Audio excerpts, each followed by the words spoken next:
The lecturer is Dr. Sherwin B. Newland. Dr. Newland is clinical professor of surgery at the Yale School of Medicine and fellow of the university's Institution for Social and Policy Studies. He serves on the executive committees of Yale's Whitney Humanities Center and its interdisciplinary bioethics project. Professor Newland is a graduate of the Bronx High School of Science, New York University, and the Yale School of Medicine, from which he received his MD degree in 1955. After training in surgery at the Yale New Haven Hospital, he practiced and taught there for 3 decades. He considers the bedside and operative care of over 10,000 patients the most rewarding work of his career. He continues to teach bioethics and medical history to undergraduates and medical students. Dr. Newland is the author of 8 books, including Doctors, The Biography of Medicine, and The Wisdom of the Body. He is also the author of How We Die, a reflection on the modern way of death, which was on the New York Times bestseller list for 34 weeks. It won the National Book Award and was a finalist for the 1995 Pulitzer Prize and the Book Critics Circle Award. He has written dozens of articles for magazines and periodicals, including The New Yorker, Time, Life, National Geographic, Discover, The New York Times, and The Los Angeles Times. Dr. Newland prepared the course guide that comes with these lectures. The course guide includes a detailed outline of each lecture, a glossary, a timeline, biographical notes, and bibliography. To get the most out of this course, you may find it useful to follow along with the outlines or review them before or after each lecture.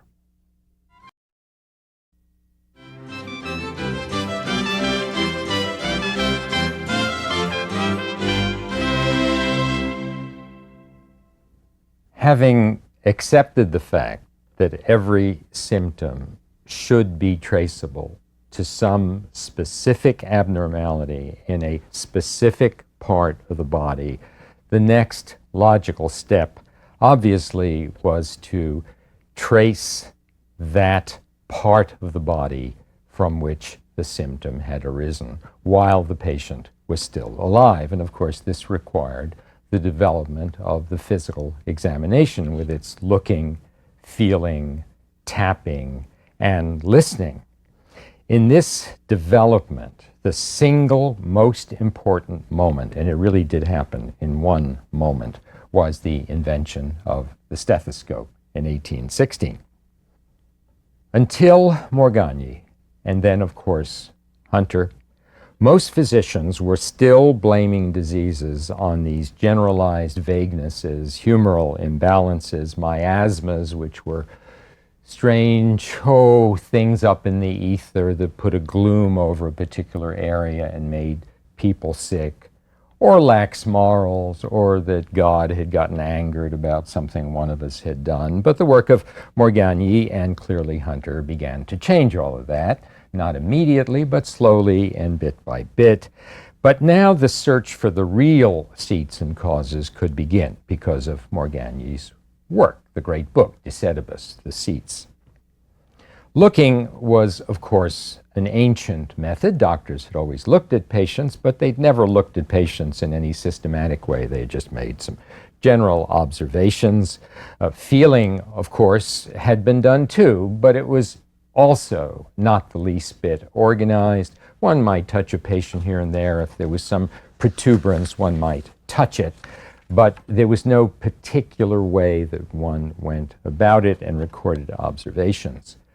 But the first completely novel innovation, the thing that was brand new, was the new technique that would become known as percussion, the tapping. What can you learn by percussion? Well, if a box, for example, is empty and you tap on it, it has a rather resonant note. If you were to fill it with something tightly, let's say sand, and you tapped on it, it would have a dull note. And it's the same thing with the chest. The lungs are air-filled. If you tap on the chest, either just with your finger or the way doctors do it nowadays with one finger on the other, you will hear this nice resonant note. On the other hand, if the patient has pneumonia and the lung tissue becomes like a piece of meat, which is really what it feels like, there's a dull area, and you can actually tap out the area of pneumonia.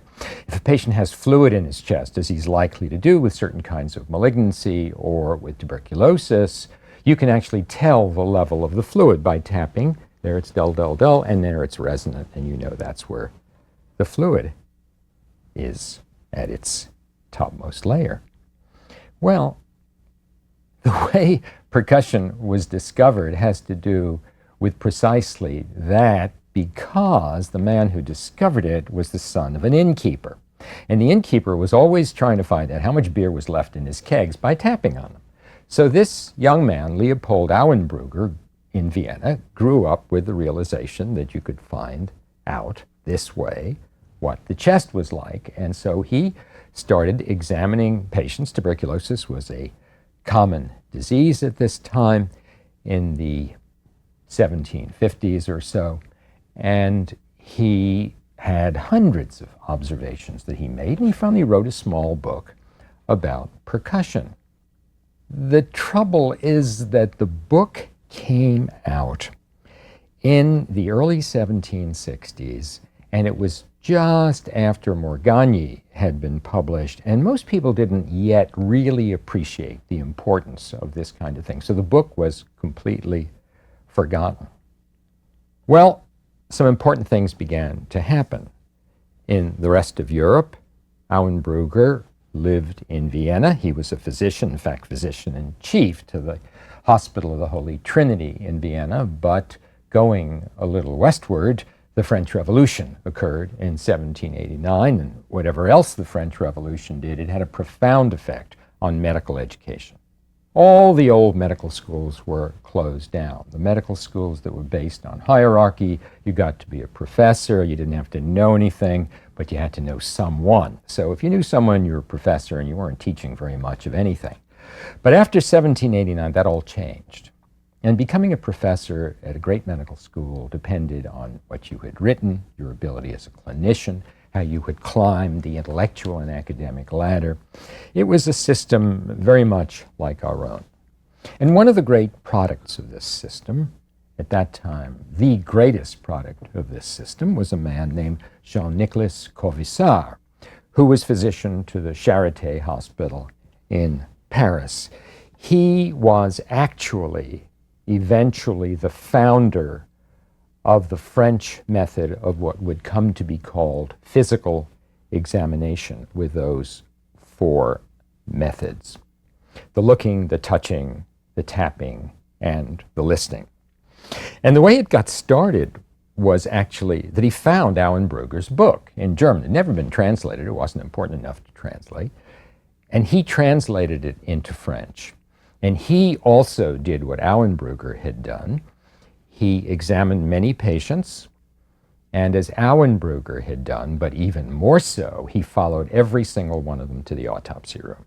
So he had a very good idea of how accurate he had been in tapping things out, and he wrote a very important book that established that way of examination, so that from then on, doctors were commonly doing it, but he established something else. He established the uniquely French method of teaching in a way that had never been done before.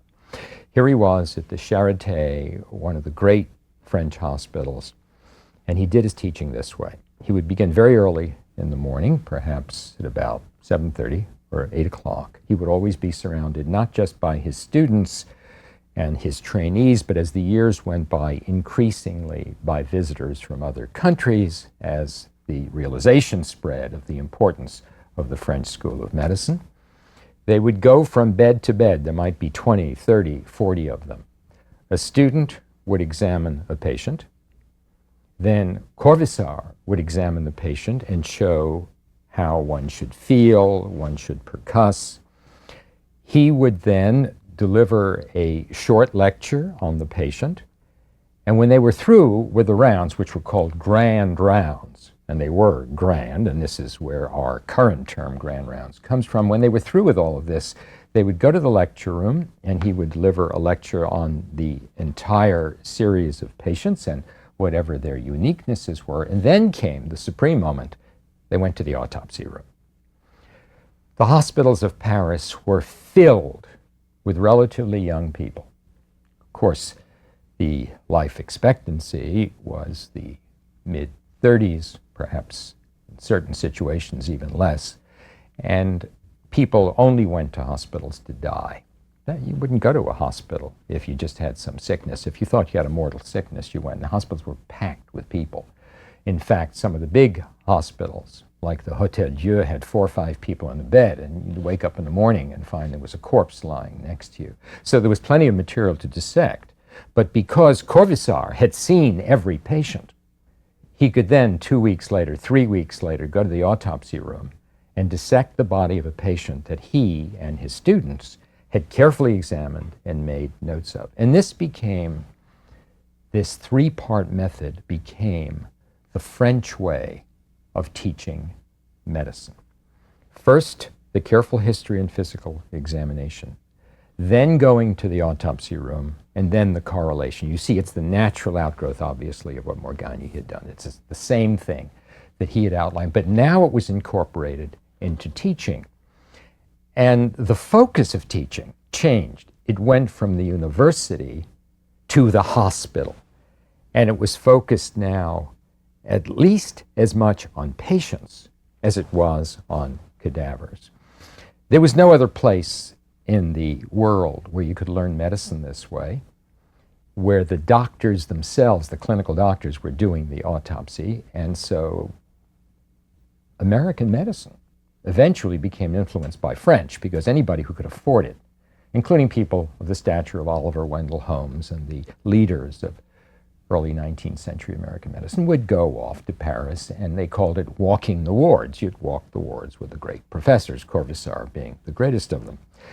The French said, and they wrote this and talked about it and boasted about it, that the reason that they were able to develop physical examination was because of a unique national characteristic. They said they were sensualists. Things of the senses appealed to them. The listening, the touching, all of this. And of course, the tapping came perfectly naturally to them, as did this hearing when the stethoscope was invented, because of all who advanced science during what might be called the golden age of French medicine. There was nobody who made a contribution as great as the one made by the diminutive, here's another 5'2" man, tubercular all of his life, intellectual giant, René Théophile Hyacinthe Laennec. So let me tell you a little bit about Laennec. Laennec was born in Quimper in Brittany. In fact, that name you recognize, you wouldn't think of it as a French name. It's a classical Breton name. His father was a minor civil servant. Later in life, he became a judge, but they never had too much money. His mother died when he was young. He was 6, and he was sent off to live in the city of Nantes with his uncle, Guillaume, who was a physician. And at 14, Guillaume Laennec saw to it that his young nephew René was enrolled at the University of Nantes to begin his medical studies at that very early age. And even then, it was involving hospital work. The revolution had occurred, and this new method was beginning to take hold. While he was there, Laennec found that hospital work didn't consume him all the time, and so he did a lot of other things. He learned to play the flute, for example. He became an expert flute player, this little fellow. But unfortunately, when he was about 17, still working in the hospital, he developed the first symptoms of what he insisted was asthma: shortness of breath, fever, feelings of just his whole body being wasted. It went on for a period of time, and it cleared up, but periodically it would hit him again, as we'll see. Finally, at the age of 18, in November of 1799, he convinced his father to give him some money. He separated his father from 600 francs, which he stuck in his pocket, and he put on the best shoes he had, and he walked to Paris, which was 200 miles away. Did it in 10 days. And when he went for the specific purpose of studying with the great Corvisart, the chief of medicine at the Charité Hospital, this great teaching hospital. Well, opportunities for advancement were continuing to grow, advancement on the basis of ability. And the French were interested not so much as previous doctors had been on reading to see what the great authorities had said, but with this new, fresh way of doing things, which was to do things, to actually study the cadaver, study the patients, and forget about the books. The great motto of the time was "Peu lire, beaucoup voir, beaucoup faire." Read little, see much, do much. They wanted to see for themselves. They wanted to do for themselves, and it was a good idea because so much of what was in those old books, and they were still using very old books in spite of De Cerebus and some of Hunter's writings, what was in most of those books was essentially claptrap and not worth knowing anyway. Well, so he rushes, Laennec does, frenetically, one might say feverishly, because he was feverish a lot of the time, into his daily work. He's seeing patients all the time, and he's making observations, and like Hunter and other great people, he's keeping accurate notes. And someone who was watching his life and who wrote about him while he was a young man had this to say: he was but a breath of air. You know, he was a tiny, skinny little guy. He was but a breath of air and thought himself a Hercules. He was indomitable. Nothing was going to stop him. By the time he was 21, in 1802, still a student, he published his first scientific paper. It was on valvular disease of the heart. Same year, he wrote another paper on venereal disease, clearly a common topic at that time. In 1802, he wrote one on peritonitis. He's still a student. Remember, he hasn't graduated yet. Thanks to the work of another French scientist, Marie-François Bichat, it came to be realized that not only organs could get sick, but tissues could get sick. Peritonitis, for example, was a disease one had to think about, and so he's interested in tissues. Laennec he's interested in organs, and he finds himself studying the liver, the old liver that had been thought to make the blood and was the seat of so much of Hippocratic and Galenic medicine, and studies a particular disease which he names cirrhosis. If you go to medical school today, you'll learn about Laennec's cirrhosis. Nobody remembers who Laennec is, but he was the little man who first described cirrhosis of the liver in alcoholics and others. And he is a medical student. In 1803, he wins a medal in surgery and in medicine. This medal was given in Paris for the medical student who is most accomplished in medicine and in surgery. In 1803, he's graduated now, just barely graduated, he's 22. He begins studying a structure that he is finding in the lungs of people with a disease that was then called consumption. The Greeks had called it phthisis, which means consumption. Diseases were named after symptoms at that time.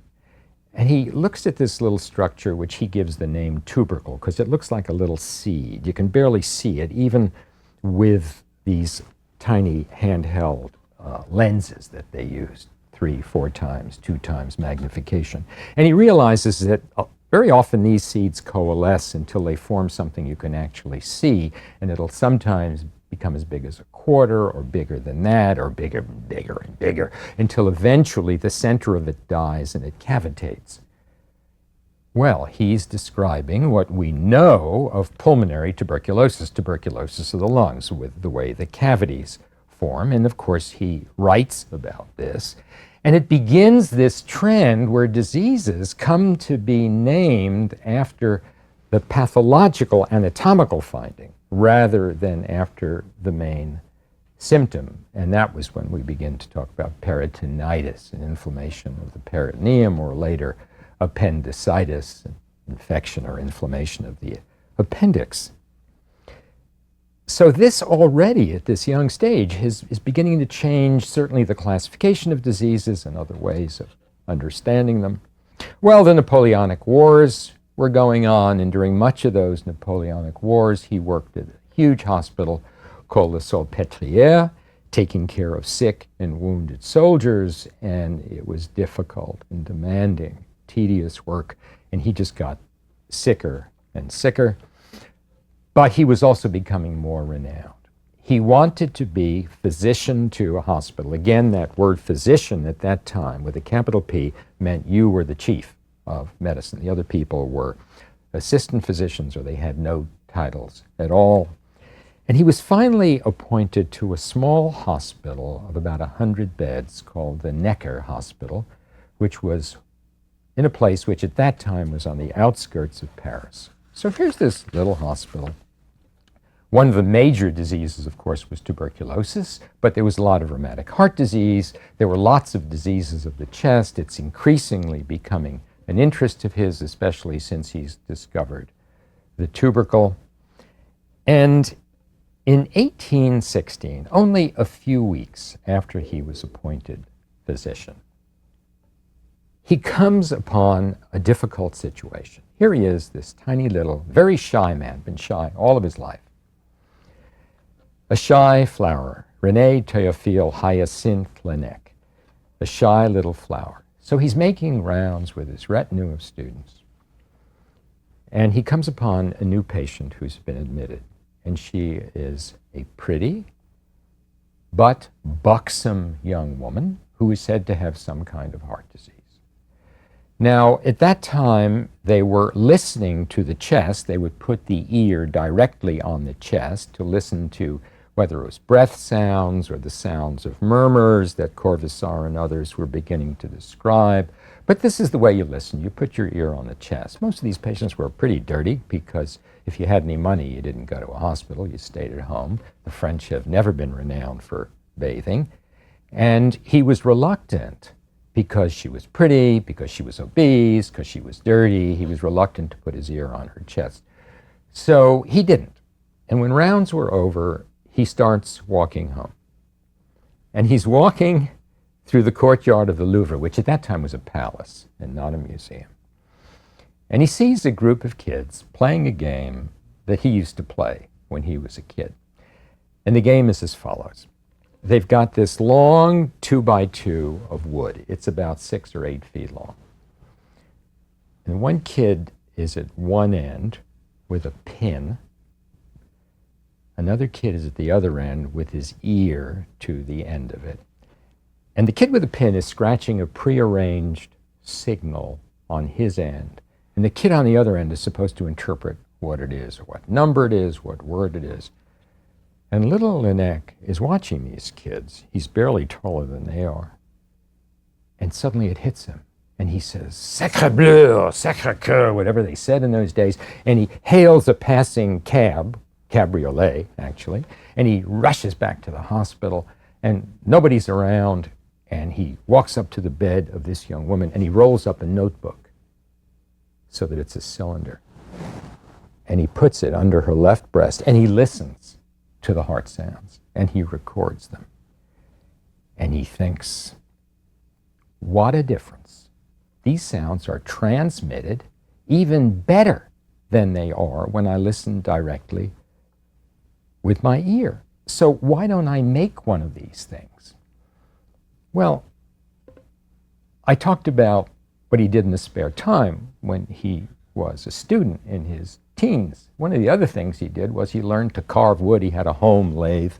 So he makes himself this tubular piece of wood, and he's got to give it a name. So he reverts to Greek, which is what people would do in those days, and he calls it a stethoscope, for the Greek word stethos meaning chest and scope, observe. Of course, scope usually means to look, but it doesn't make any difference. He's going to observe with his ear. So he's got this wooden tube. He, through his life, would eventually call it le cylindre. That was its unofficial name. Others called it le bâton, le cornet médical. Some people called it the pectoriloquy. But in any event, this was the thing he had invented. Of course, you know, later on it was modified so that there are tubes and all kinds of things, but that's not the way it was.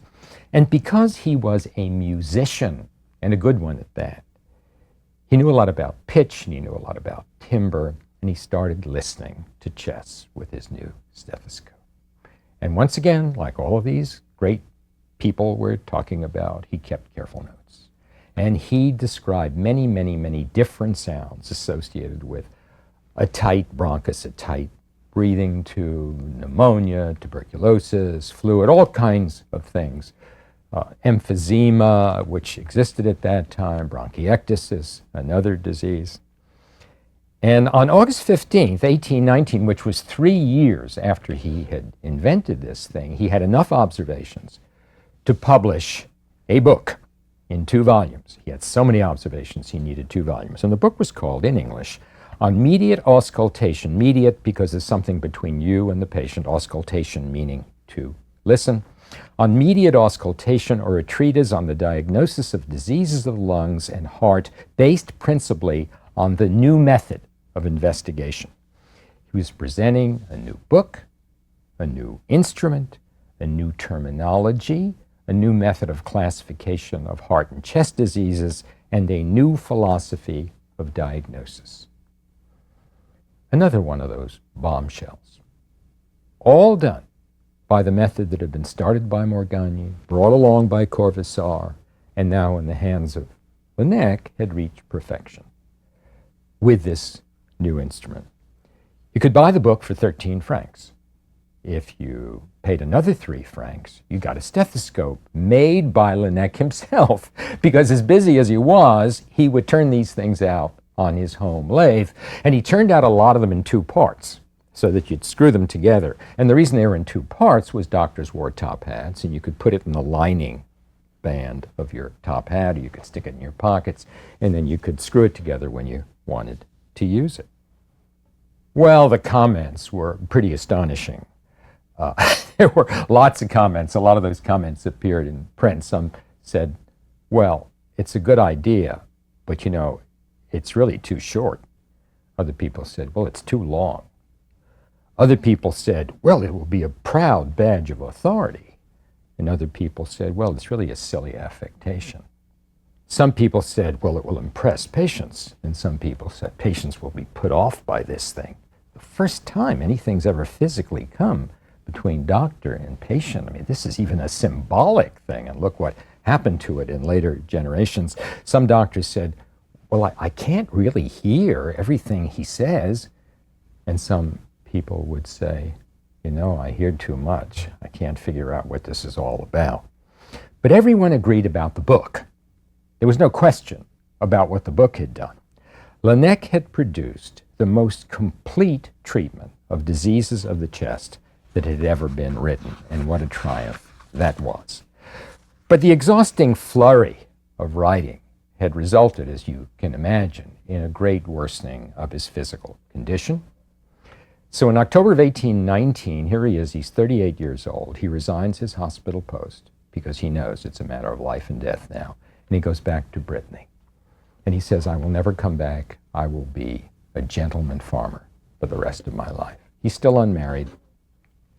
As far as we know, the man never had a date in his life. He was obviously too busy being focused. But 2 years later, when he was 40, he was offered a professorship at the Collège de France, which actually coordinated the work of all of the Paris hospitals where these kinds of training methods were being carried out. And he was able to do his clinical work at the Charité. And once he returned, especially because of the book, but because of his reputation with cirrhosis, tuberculosis, he really had people flocking to him from all over the world. Those grand rounds of his were amazing. They were conducted very much like Corvisart had done, but with one difference.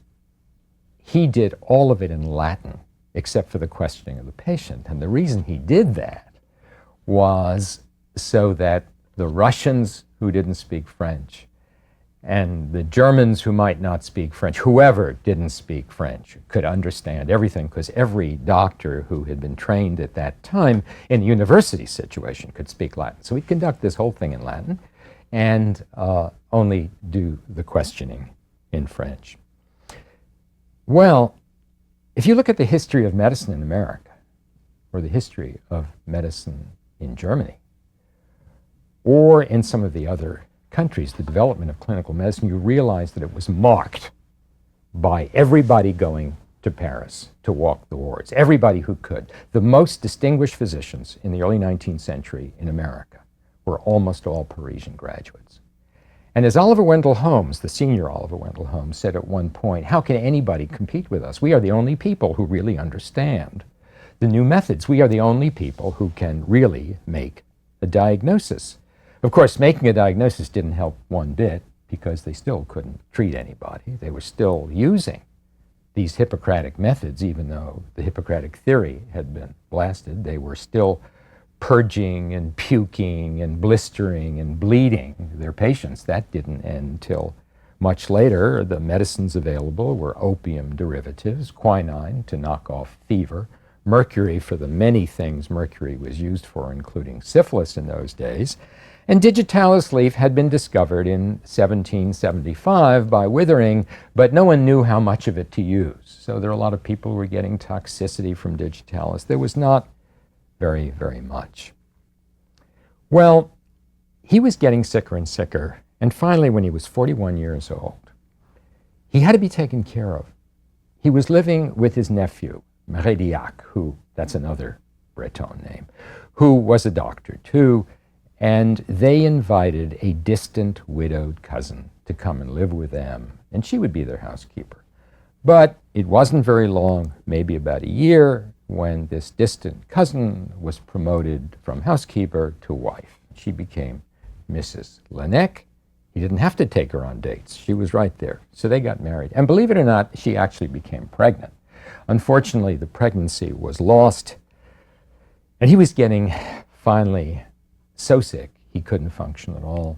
And in 1826, at the age of 45, he returned to Brittany, where he died of tuberculosis. He left to his nephew, Marediac, all of his medical books and papers, and as he put it in his will, quote, and above all, my stethoscope, which is the best part of my legacy.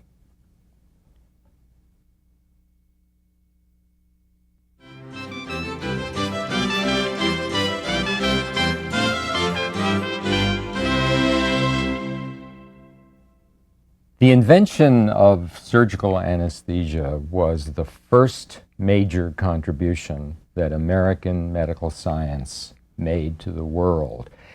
And I think it's probably still the greatest contribution we have ever made. Let me tell you what it was like before that day in 1846 when ether suddenly appeared before everyone. Things had actually not changed much since classical antiquity.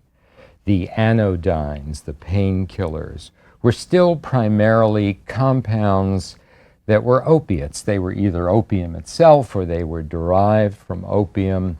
Some of them came from a class of pharmacological agents called belladonna alkaloids that tend to make people very dopey and sleepy. The way poppy seeds were prepared was you'd cut the seed, you could squeeze, if you got enough of them together, some juice out of it. That was usually allowed to dry. We're talking about Greek times, Roman times, talking about the 15th, 16th, 17th century, dry into a powder. When you wanted to use it, it was reconstituted, and then it might be drunk, it might be sniffed up into the nostrils, and it was affected that way. There was so-called mandrake or mandragora, which was another one of the belladonna alkaloids. Sometimes there were combinations of these things in the Middle Ages, and in the Renaissance, there was something used for anesthesia that was called a soporific sponge. They'd mix several of these ingredients together, put it into a sponge in liquid form, and people would suck on it. And it is said that in Romeo and Juliet, the material that the two lovers took to render them seemingly dead for a while was one of these soporific sponges, because it's known that this kind of thing existed at that time. So what was it like to operate? They had to operate on people. People were, for example, frequently being injured. They had compound fractures with a bone sticking out. Those would never heal without an amputation, so there were the amputations to do. There were cancers on the body surface, like cancers of the breast, various kinds of skin cancers. There were certain infectious diseases like osteomyelitis of the bone that needed surgery. So what did they do? Well, of course, they would give people opiates to try to deaden the pain. They might use alcohol, very common thing, especially with men. Operating rooms were not where they are now. They were not in the center of the hospital. They were deliberately kept very far from the center of the hospital. They might be in bell towers or cupolas, sometimes often some remote outbuilding. They might be in a tower so that people would not hear the screams and the shouts of those who were being operated on. Many large hospitals would have a bell that was used only for summoning the orderlies. If an amputation had to be done, the people involved would ring the bell. The orderlies would go, 6 or 8 of them, and bring this man to a dumbwaiter. Often he'd be put on a dumbwaiter and be brought up. They didn't want stairs so that people couldn't get into such places. They'd be brought up, and the surgery would be done in a room where the floor was covered with sawdust, because they had to be so quick and they were so bloody that the only way to clean it up was to clean the sawdust up after every operation. The patients were strapped down. The straps were never good enough, so the 6 strong men had to hold them. And they were given either an opiate or liquor sufficiently early so that they were somewhat doped up. And it was very, very, very difficult, not just to be a patient, but even to be a surgeon. Can you imagine going through this kind of thing week after week during your career? It took an enormous amount of personal courage, or perhaps just not caring at all. Maybe that's where surgeons got their reputation, for just not caring. All of this would change suddenly and very dramatically on the morning of October 16, 1846. But before that date, when ether was shown to be a surgical anesthetic, there was nitrous oxide. And I'd like to tell you the story of nitrous oxide because it's an important part of the story of ether and of anesthetics in general. Nitrous oxide had first been discovered in 1772 by someone named Joseph Priestley, who was a nonconformist minister and a bit of a chemist and did a lot of work in this area. Humphrey Davy began experiments with it in 1795. He was only 17 years old at the time. He went on to become a great practical scientist, and this was one of his first areas of research. And before long, by the time we get into the early 19th century, nitrous oxide had developed one particular use. It had become known as an apparently harmless and often hilarious form of entertainment at parties. It was realized that if you sniffed enough of this stuff, you really got silly.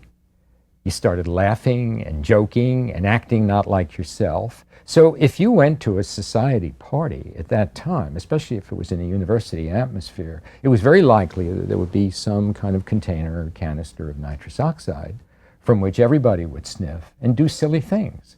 I guess it was like suburbanites and cocaine or pot. That was really what it was. They were called laughing gas parties.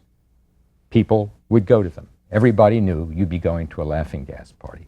And not only that, but itinerant, you might call them mountebanks, traveling from city to city with a large container of nitrous oxide would entertain people who had paid money to see this show.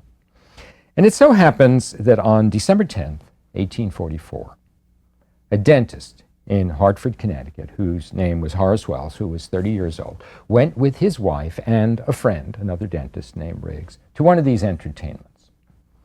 And he volunteered from the audience. He was going to be the person sniffing the nitrous, and he went up on stage, and Colton gave him some of this stuff, and he got as slapstick as anybody else. And when it was over, he walked down the stairs to his seat, which was on the aisle. And as he did, he whacked his knee up against the side of the seat so hard that when he looked at it later, he realized he had bruised his knee, but he didn't realize he had done it. His wife said, "Look, Horace, what have you done to yourself? Are you all right?" He said, "Oh, I'm fine." Sat down, and when he sort of came to a little bit, he thought, "Oh my God, I can use this to pull teeth." And he went up to his office with Riggs, who, of course, was a dentist, and said, I've got to use some of this stuff. And they prevailed, before they left the theater, they prevailed on Colton to give them some in a very small container. And he sniffed it, and he had his pal, Riggs, pull one of his back teeth. And he didn't feel a thing. So he began using it on his patients. And it was very safe. Nobody had any complications. He did some experiments on animals. And being a smart young fellow, he realized that dentistry was not the only possible application for this material. That there were these surgeons doing these operations, never even dreaming that it would be possible to put somebody to sleep for such a thing. And yet he knew that if you took enough nitrous, and got past the laughing, giggling phase, you'd fall asleep and wouldn't feel anything. Well, he went to Boston, where a former student of his, one William Thomas Green Morton, introduced him to John Collins Warren, who was the senior surgeon at the Massachusetts General Hospital, then as now one of the great American hospitals. And when Warren heard that this young man had a possible means of relieving the pain of surgery, he said, "Please, try it." So they took him to the operating room, which was in a dome of the Massachusetts General Hospital in the Bullfinch building, still in existence. And sitting in this operating room amphitheater were students and members of the faculty anxious to see the new thing work. And they got a volunteer who was a student, and the volunteer sat down and they gave him the nitrous oxide. And as the tooth was pulled, this boy screamed out in pain. Of course, he later said he hadn't felt anything, that it must have been some kind of reflex scream, but it didn't make any difference. The thing was a failure. The whole experiment was a failure. And you know what students are like, woo, woo, bah, humbug. They chased him out. And humbug was the last word he heard, and the last word he wanted to hear. He was devastated. He had counted on this for everything. And he'd been ridiculed, humiliated in front of one of America's greatest surgeons. You know what he did? He sold his practice to Riggs, and he devoted all of his time to working on nitrous oxide. He knew that it could work, and he was damn sure he was going to convince people that it was going to do that. Meantime, William Morton, who had introduced him to the surgeon, had been experimenting with sulfuric ether for more than a year, actually since 1844. He had developed a new method of making plates after dental extraction. And in order to put his plates in, you had to remove not just the tooth, which is what most people were doing, but get the roots out as well. Dentists in those days were not taking the roots out. This was a very painful thing. So he knew about ether, everybody knew about ether, nobody quite had any idea that it could be used for anesthesia, but it was known that you could rub it on the gums and it would anesthetize the gums as a local anesthetic. It had been synthesized way back by a Prussian botanist in 1540. In the early 19th century, observers had noticed that if you sniffed this volatile liquid, it gave you a sort of a stupid, dopey feeling and a generalized numbness. And so just as there were laughing gas parties, there was another kind of party called ether frolics. So if you went on Friday night to a laughing gas party, you could go on Saturday night to an ether frolic. And people did this, again, as I say, especially in university communities, because these were chemical agents. Nitrous was a gas, ether, of course, was a volatile liquid, and you could get it in a university environment very easily. So here's Morton, and he's working with ethers, anesthetizing dogs. Actually, he even claims to have anesthetized birds and insects. But in any event, because he has contact with Warren, who was the surgeon, he says to him, look, I know this awful thing failed last year, February of 1845, but a year and a half has passed, and I know what the pitfalls are, and I've got this other stuff. He wouldn't tell him what it was. I would like to try it. Now, by this time, Warren was 68 years old. He had been a surgeon since his late 20s, and he was a veteran of all of those horrible scenes that took place in operating rooms all over the world.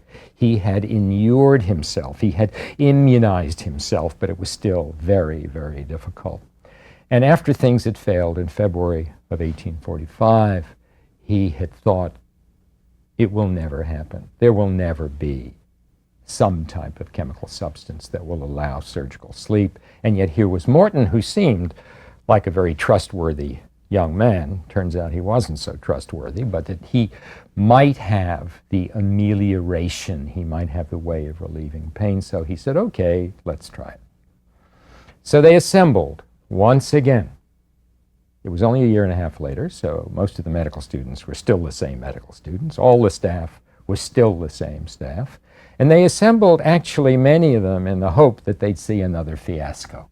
And they would get to yell humbug once again. Another dentist making himself a fool in front of the great doctors.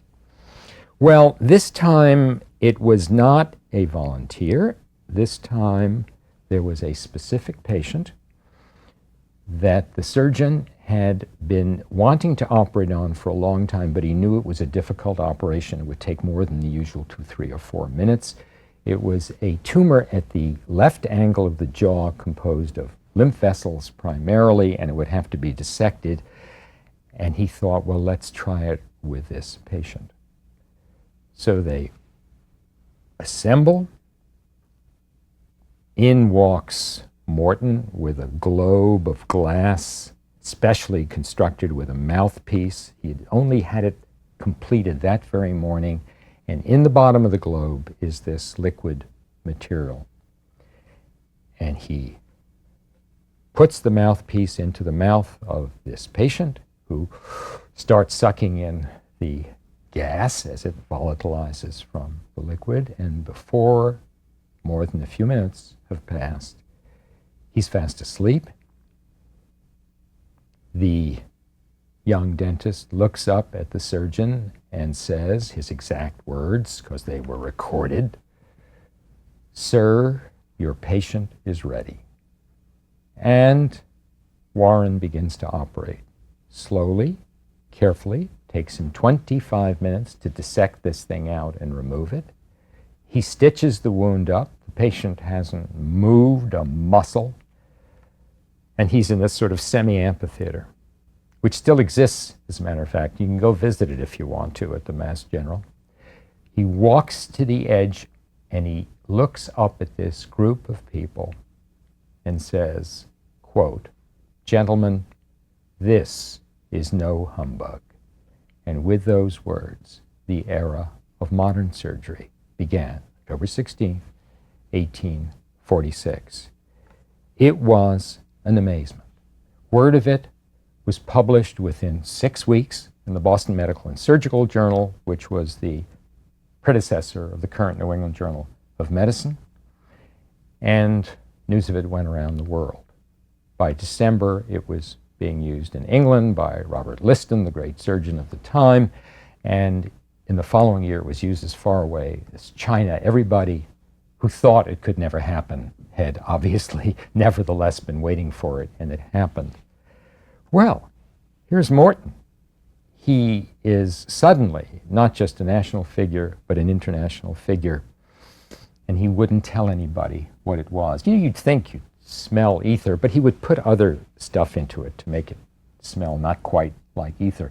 He wouldn't tell them what it was. He had this idea that he was going to get a patent on it, and he was going to sell the rights to distribution. He was going to become a multi-millionaire by this extraordinary thing that he had accomplished. Well, just at that point, within a week of his having done that demonstration, and by then they had done 1 or 2 other operations using it, who appears on the scene but a professor of chemistry at Harvard whose name is Charles Jackson. And Jackson says to Morton, "Now look, we've known each other for a while. Why don't you come out and admit it? I was the one who suggested that you use this stuff.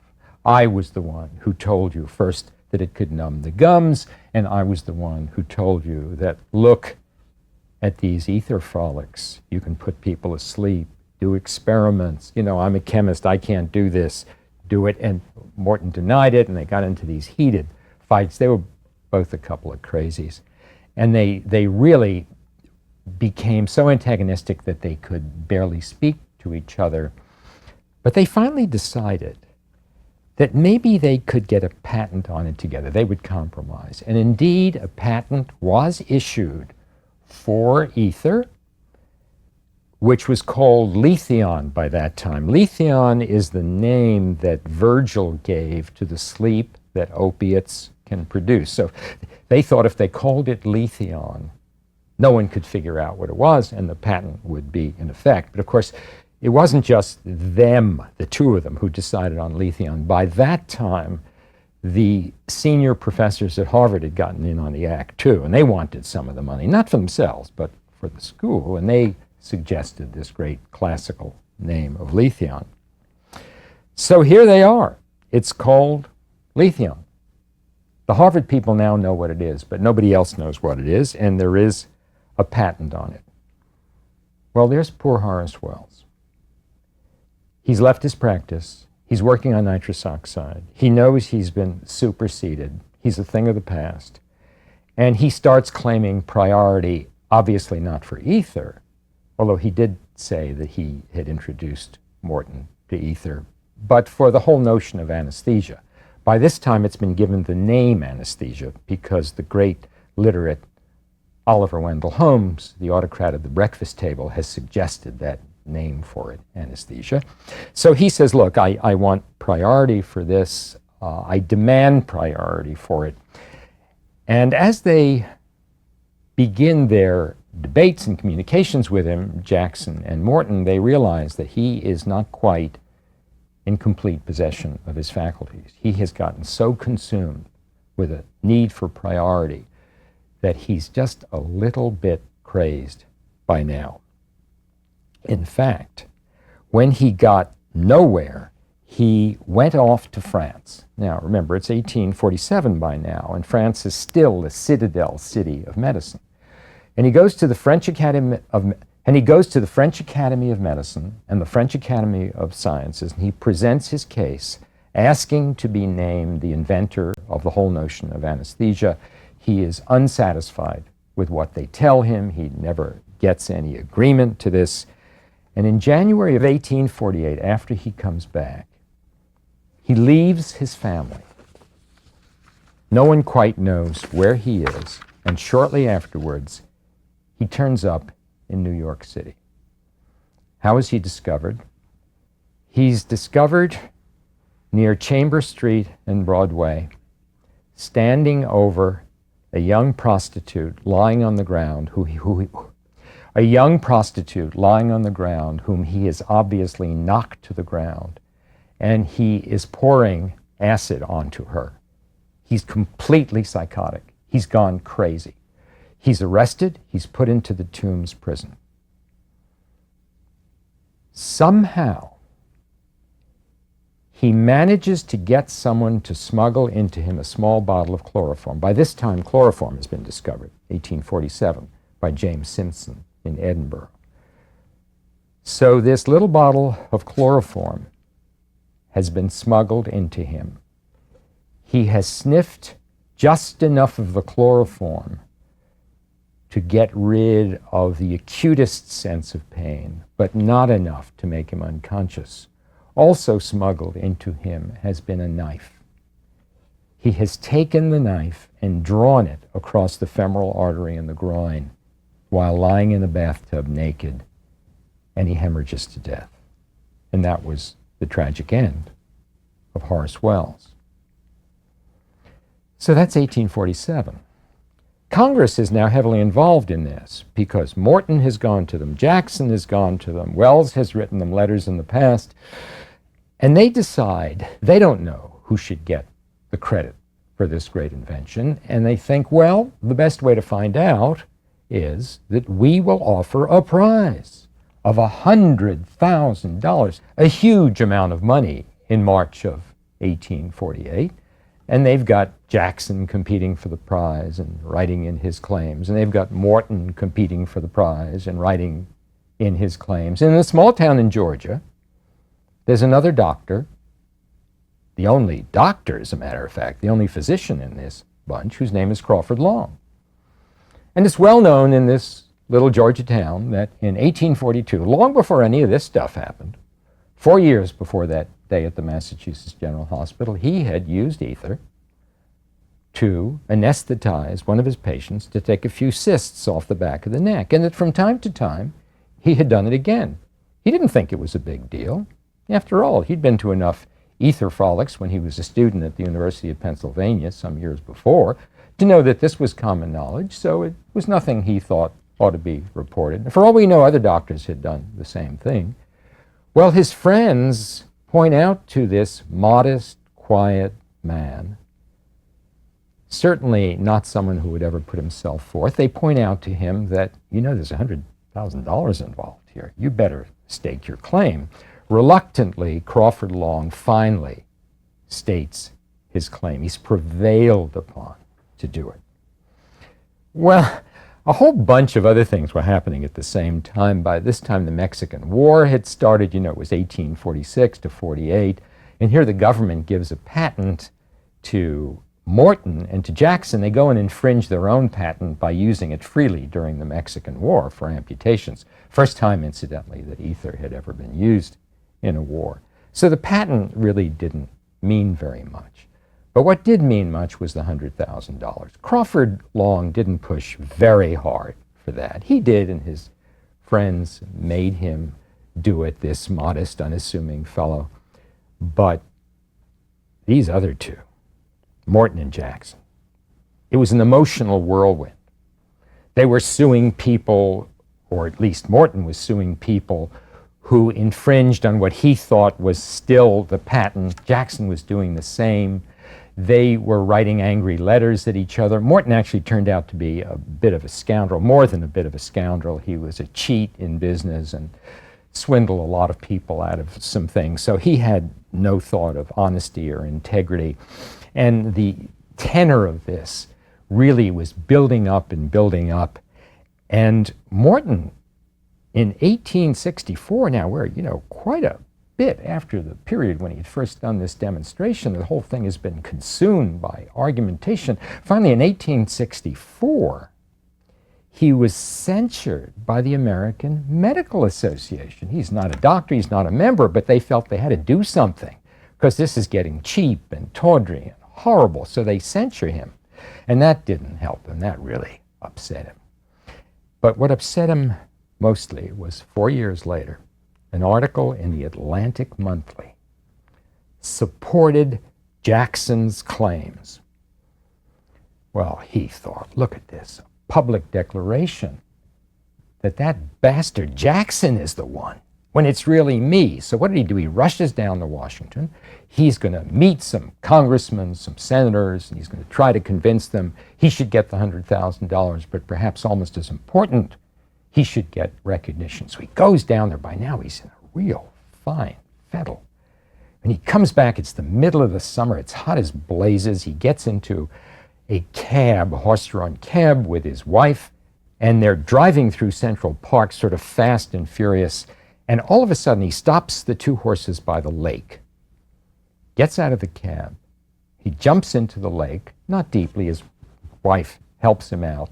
And she realizes that there's something very strange going on here, and he's had a huge stroke, and he died a few hours later. So, Crawford Long is still alive. He's just pursuing his practice. He's taking care of people, occasionally using ether for minor surgical procedures. He's delivering babies, as people did in those days, physicians did. And Jackson continues to press his claims, even though Morton is dead. Morton is buried because he had lived most of his life in Boston, in the Mount Auburn Cemetery in Boston. And one day, in 1873, Charles Jackson happens to find himself in the cemetery without thinking much about anything. And what does he come across but the monument on the grave of this man that he has hated so much during life, William Morton. And you can imagine what the monument said, dedicated to William Morton, who discovered anesthesia and gave the world this great gift. He took one look at that and instantly became acutely psychotic and never recovered.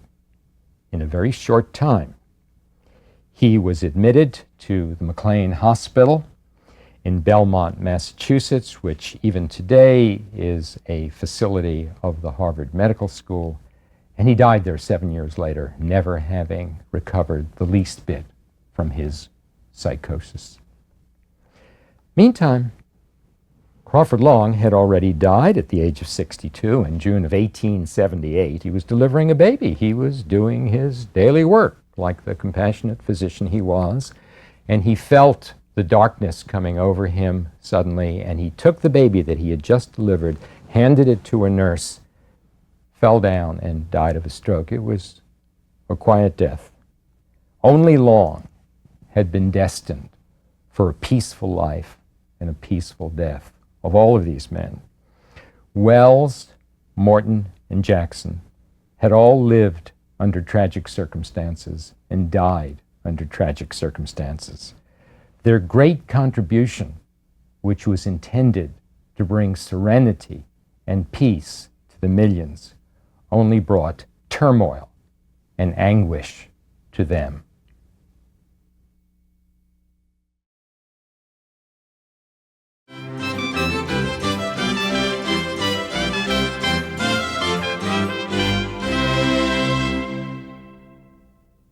Even after physical examination had been well developed by about 1840, therapy remained very far behind. They still had nothing truly effective to treat with disease with, and one of the reasons was that nobody actually knew where disease started. They could describe an organ and they could describe a tissue as having been diseased, but they really couldn't tell where the origin of the thing was.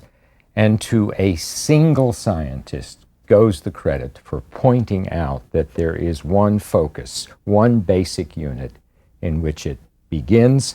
The basic unit, of course, is the cell, and the credit for it goes to the German pathologist Rudolf Virchow. He discovered the fact that disease starts within the cell.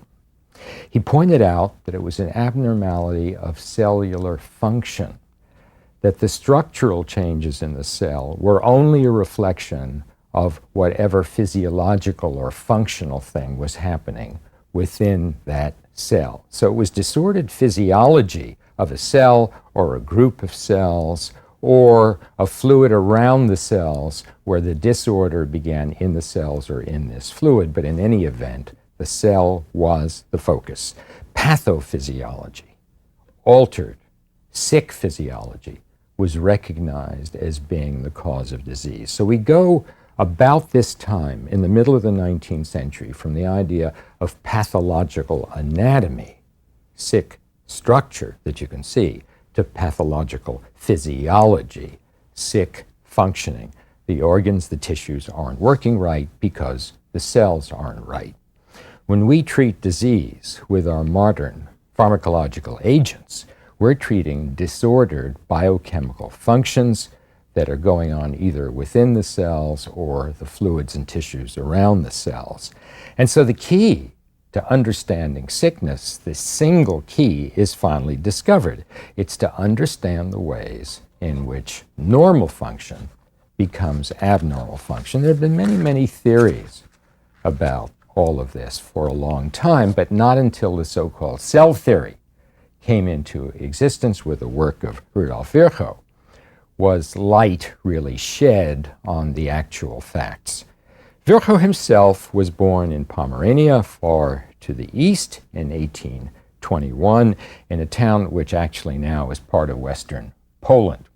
He graduated from the local gymnasium, as students did always in those days, and in 1839 he enrolled in what was called the Friedrich Wilhelms Institute. That was a branch of the University of Berlin whose purpose was to train surgeons for the military. And he did this because his father being a farmer, they didn't have very much money. It was difficult to figure out a way to go to the University of Berlin itself, so he would get a degree in the military routine and then try to figure out some way to get out of it. In 1843, he got his MD. He was 22 years old, and then he got the equivalent of a rotating internship, not in a military unit, but at the big hospital in Berlin called the Charité, common name for hospitals throughout Europe. And at the same time, he began working in the lab of a Dr. Robert Frohriep, who was the autopsy pathologist there. Now, you'll recall that in France, the autopsies were always being done by the clinical physicians. The physicians took care of patients, patients died, they themselves did the autopsy. But in the German-speaking countries, some sort of specialty was now beginning to make its appearance, and we had true anatomic pathologists, pathological anatomists, as they were actually called, and the clinician would watch the autopsy, but it was the pathologist who actually did the autopsy, and some of them became extraordinarily adept. There was a distinguished pathologist in Vienna, Rokitansky, in the early and middle part of the century, who did 30,000 autopsies himself. So you can see the value of specialization. So Virchow goes to work for Frohriep. And Frohriep teaches him how to use the microscope, which becomes the key to everything. Fact, for the rest of his life, just about everything of consequence that he contributes is done because of his skill with the microscope that he learned from Frohriep. Within 3 years of graduating from medical school, Virchow, who was a hyper-energetic little fellow about 5 feet 6 inches tall with thick Germanic lenses to his glasses, had made 2 of the 3 great discoveries with which we have since then associated his name. The first thing he discovered in 1845, when he was only 24 years old, was that in certain patients with symptoms of fatigue, weakness, difficulty healing wounds, if he simply allowed their blood to form a sediment in a thin tube, a large portion of that sediment was white. Instead of just a small portion being white, when he looked at it under the microscope, he saw this huge number of white cells, and he named this disease leukemia. An important point, because we recognize that until Linnet came along and talked about the tubercle, diseases were being named for its major symptom. Now diseases are coming to be named, a la the French, according to the physical change, the structural change. Leukemia, leuk, white, emia, blood. It's white blood. So he not only was the first person to describe leukemia, but he gave it its name. He also, as so many people at that time were doing, worked in the area of blood clotting. Nobody could quite figure out why blood clots. And as he studied blood clots, he realized, of course, that in certain situations, blood will actually clot within the blood vessels, even though it's supposed to be rushing through the arteries and cascading through the veins. It might clot. And he also recognized that the clot that formed in a particular place could be very, very dangerous. It could plug off the brain, it could plug off the leg. So he gave a name to this form of clot. He called it a thrombus, and we've talked about thrombus and thrombosis ever since. He took it, obviously, from a Greek word. But he also noticed that there was something particularly dangerous about these clots. If they weren't tightly adherent to the wall of the vessel where they formed, they might break loose and travel. So you might have a clot that starts out in your leg veins, and that might travel right up through the right ventricle of your heart and go into your lung, and if it's big enough, it could kill you, just like this. For that, he invented the word embolus. The clot that travels is an embolus. One of the not uncommon causes of death is pulmonary embolus. And we have Virchow to thank for the first recognition of this kind of thing. And he did this in 1846 when he was 25 years old. In 1846, that very same year, he succeeded Frohriep as the pathological anatomist to the Charité. Frohriep retired, and in 1847, he established a journal, here he is in his middle 20s, that still exists. In fact, when you refer to this journal, it's called by its nickname, which is Virchow's Archive. Here he's been dead for a century. His journal is still called Virchow's Archive, even though its official name is the Archive of Pathological Anatomy and Physiology and Clinical Medicine. And in the title of that archive, you get what he considered the trinity of understanding disease: pathological anatomy, physiology, pathological physiology, disordered function, and clinical medicine. Incidentally, I should take a little byway to tell you about that word clinical. The word clinical refers to patients. It comes from the Greek kline, C-L-K-L-I-N-E. We would spell it to recline. So if someone is reclining, he's sick. So if someone says, I'm a clinical physician, he takes care of people who are lying down. Of course, they may be standing up and they come to his clinic, but in any event, they are meant to be lying down. Recline, decline, all of these are related. When I call myself a clinician, this means I take care of the sick. In any event, because of certain left-wing political tendencies, which I'll talk about in a little bit, the Mahatmas of Berlin medicine were anxious to get rid of this young man. They wanted him to get out of town. And we'll understand a little bit more about that later. Well, the failed revolutions of 1848, which had rocked Europe, had occurred just then. Here is Virchow. He's 27 years old. He's done these great things. He's a dynamo of energy. They can't stop him medically. They can't stop him politically. Well, an opening comes up at the University of Würzburg, which at that time was a very important medical school in Germany, and the people in Würzburg want him to come, so the people in Germany say, good riddance, go. So he's farmed out there, and he becomes Germany's first professor of true pathological anatomy. Vienna had Rokitansky, other of the German-speaking schools had professors, but Germany finally decides they're going to have this full-time person. So he becomes a whirlwind of activity and publishing. He produced a 6-volume handbook within just a few years of what he called special pathology in therapeutics. And in 1851, he starts a yearbook of yearly medical achievements. He spoke, obviously, German, he spoke French, he spoke Dutch, he spoke Italian, he spoke Hebrew, he spoke Greek, he spoke Arabic and Latin. So all of the medical literature, going all the way back to Hippocrates, was available to him. He could read it directly, and what an advantage that was. He started, while he was there in Würzburg, the teaching technique for which he became famous, because he did become famous for being one of the great teachers of the century, in fact, one of the great teachers in all of medical history. He wanted his students to learn to look at tissues the way he did down the barrel of a microscope, and he would harangue them. It was this large oval table, and around the edge of the table was something built like a railroad track that he could control from a button, and there were a number of microscopes, a dozen microscopes at crucial places where the students sat, and he would set up preparation slides, put them in the microscope, and he would instruct the students, and when each student had seen what he needed to see in that preparation, he pushed his button, and this railroad of microscopes moved to the next student. So every one of his young men, and they were all young men, had the opportunity of the great man telling him what to see, because it's very difficult to know what to see unless you're oriented.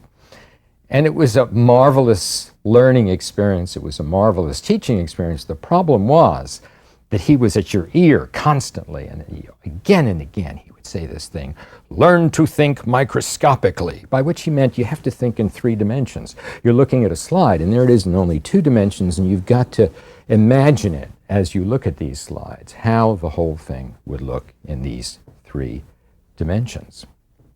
They call that thing the table railroad, and he used it throughout his career. Actually, it was still being used in American universities as late as the middle of the 20th century. I was a victim of it myself, but not with a teacher as great as Virchow.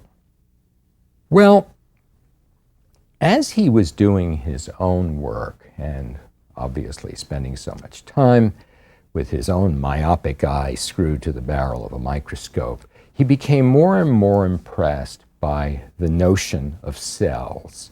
The word cell had been introduced by the British, I can only call him a polymath, Robert Hooke, way back in 1665. He had, with a razor, cut across a piece of cork and looked at it with some lenses and noticed that the cork was arranged in boxes, really, that reminded him of prison cells. So he said they were cells. So from then on in, anything that had a structure that was like a box, that was biological, was called a cell. In 1838, the German biologist Matthias Schleiden published a paper in which he pointed out that all plant tissues were composed of cells. He had a friend who was a botanist. His name was Thomas Schwann. And one night, the two boys were drinking and smoking cigars, as people did in those days. So Schleiden and Schwann began talking about cells. And Schleiden convinces Schwann that if he starts studying animal cells, he's going to find the same thing. So lo and behold, he takes him up on it and starts putting animal tissues under his microscope. And every sort of animal tissue that he looks at is indeed made up of cells. So he writes this book with a name that only a German in German could think of, with this extraordinary title, Mikroskopische Untersuchungen über die Übereinstimmungen in der Struktur und Wachstum der Tiere und Pflanzen. Now, regardless of how Germanic that sounds, it's actually very simple. Microscopic studies, investigations about the similarities in structure and function between plants and animals. What he's saying is that all organic life is built the same way. It's built out of cells. Well, Virchow reads this and he says, well, that means that disease must arise in cells. If cells are everything, if cells are everywhere, I better start looking at diseased tissues in a new way and see if these distorted, strange, peculiar-looking structures are cells or not. And lo and behold, when he looks at a cancer, when he looks at certain inflammatory diseases, when he looks at what we later find out are autoimmune diseases, he recognizes it's always the cells that are sick, either because they're secondarily sick from what goes on around them, or they're primarily sick and cause disease around them. So he writes an article in his own archive, in Virchow's archive, because by now he's convinced it's not the structure only, it's the function, in which he writes about what he calls the pathology of the future, the pathology that must deal with events that occur within the cell and whose anatomic changes are clues to its physiological or biochemical changes. At the same time, he presents his thesis about spontaneous generation. It had been thought almost forever that tissues just arise. You know, the demiurge creates them, but in any individual they arise. And when the cell theory came into being, that cells arise de novo, they spontaneously are generated, or they arise from some fluid or what they called a mother liquor that was within the body.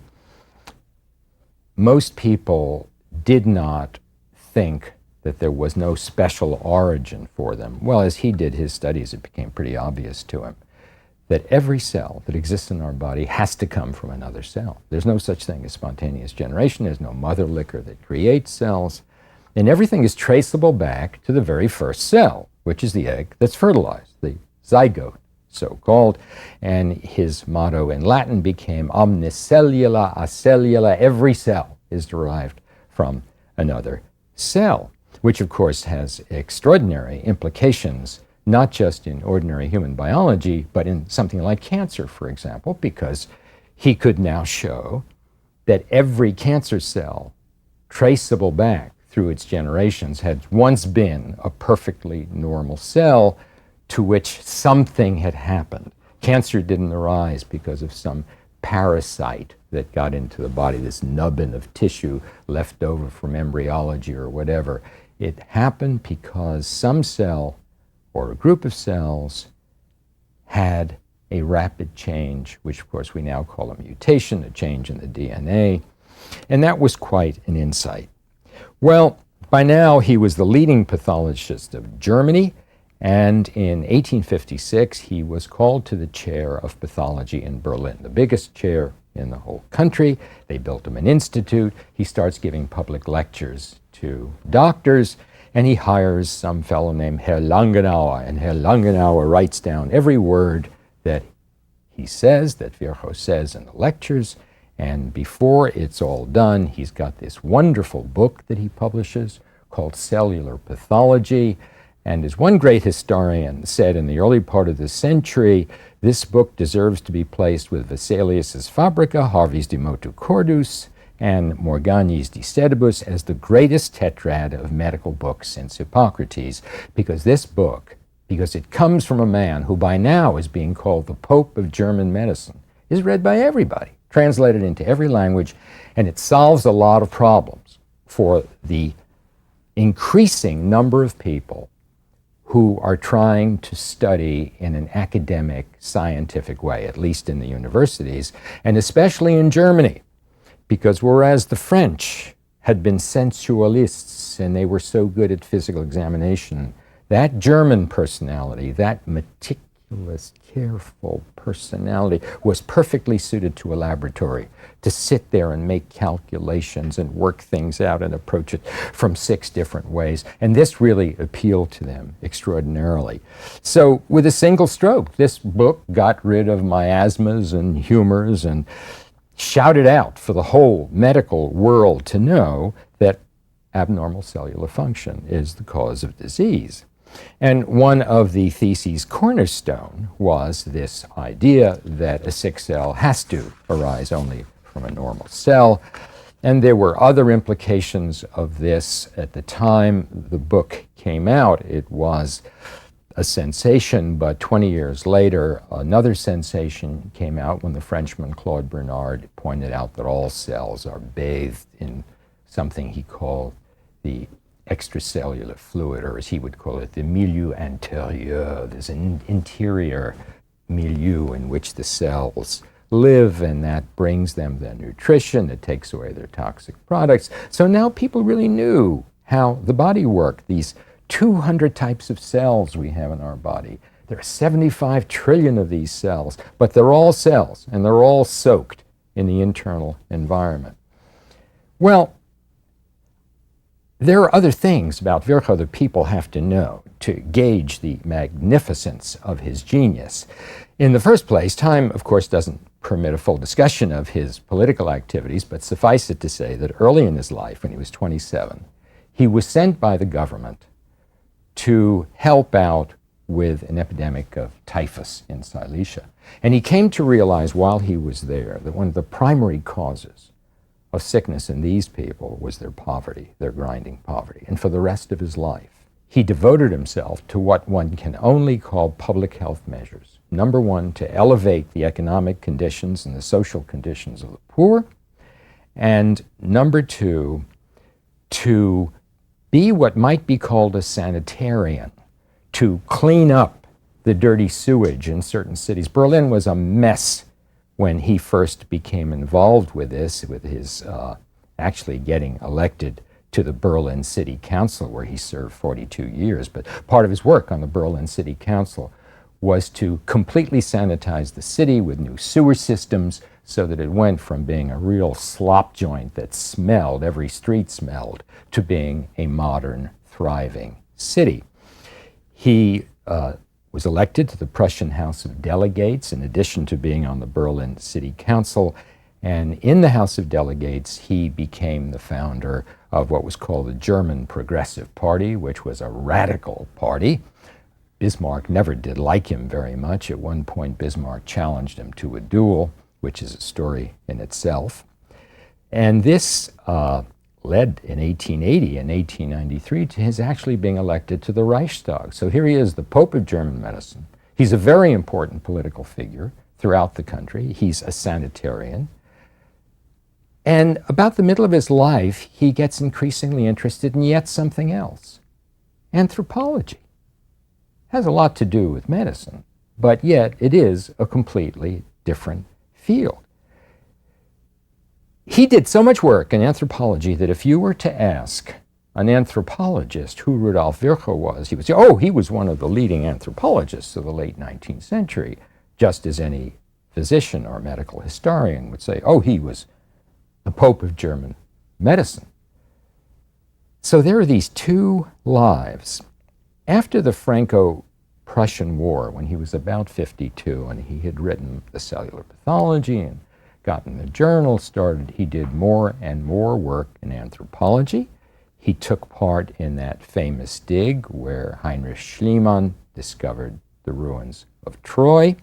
He went on digs to the Caucasus. He went on digs to Egypt in his 50s, in his 60s. Röntgen discovered X-rays in 1895. And here is 74-year-old Virchow still going out on digs. And when he brings, let's say, a mummy back from some Egyptian dig, he uses this primitive X-ray machine to X-ray the mummy. He was the person who thought of this idea of examining mummies by using X-radiation.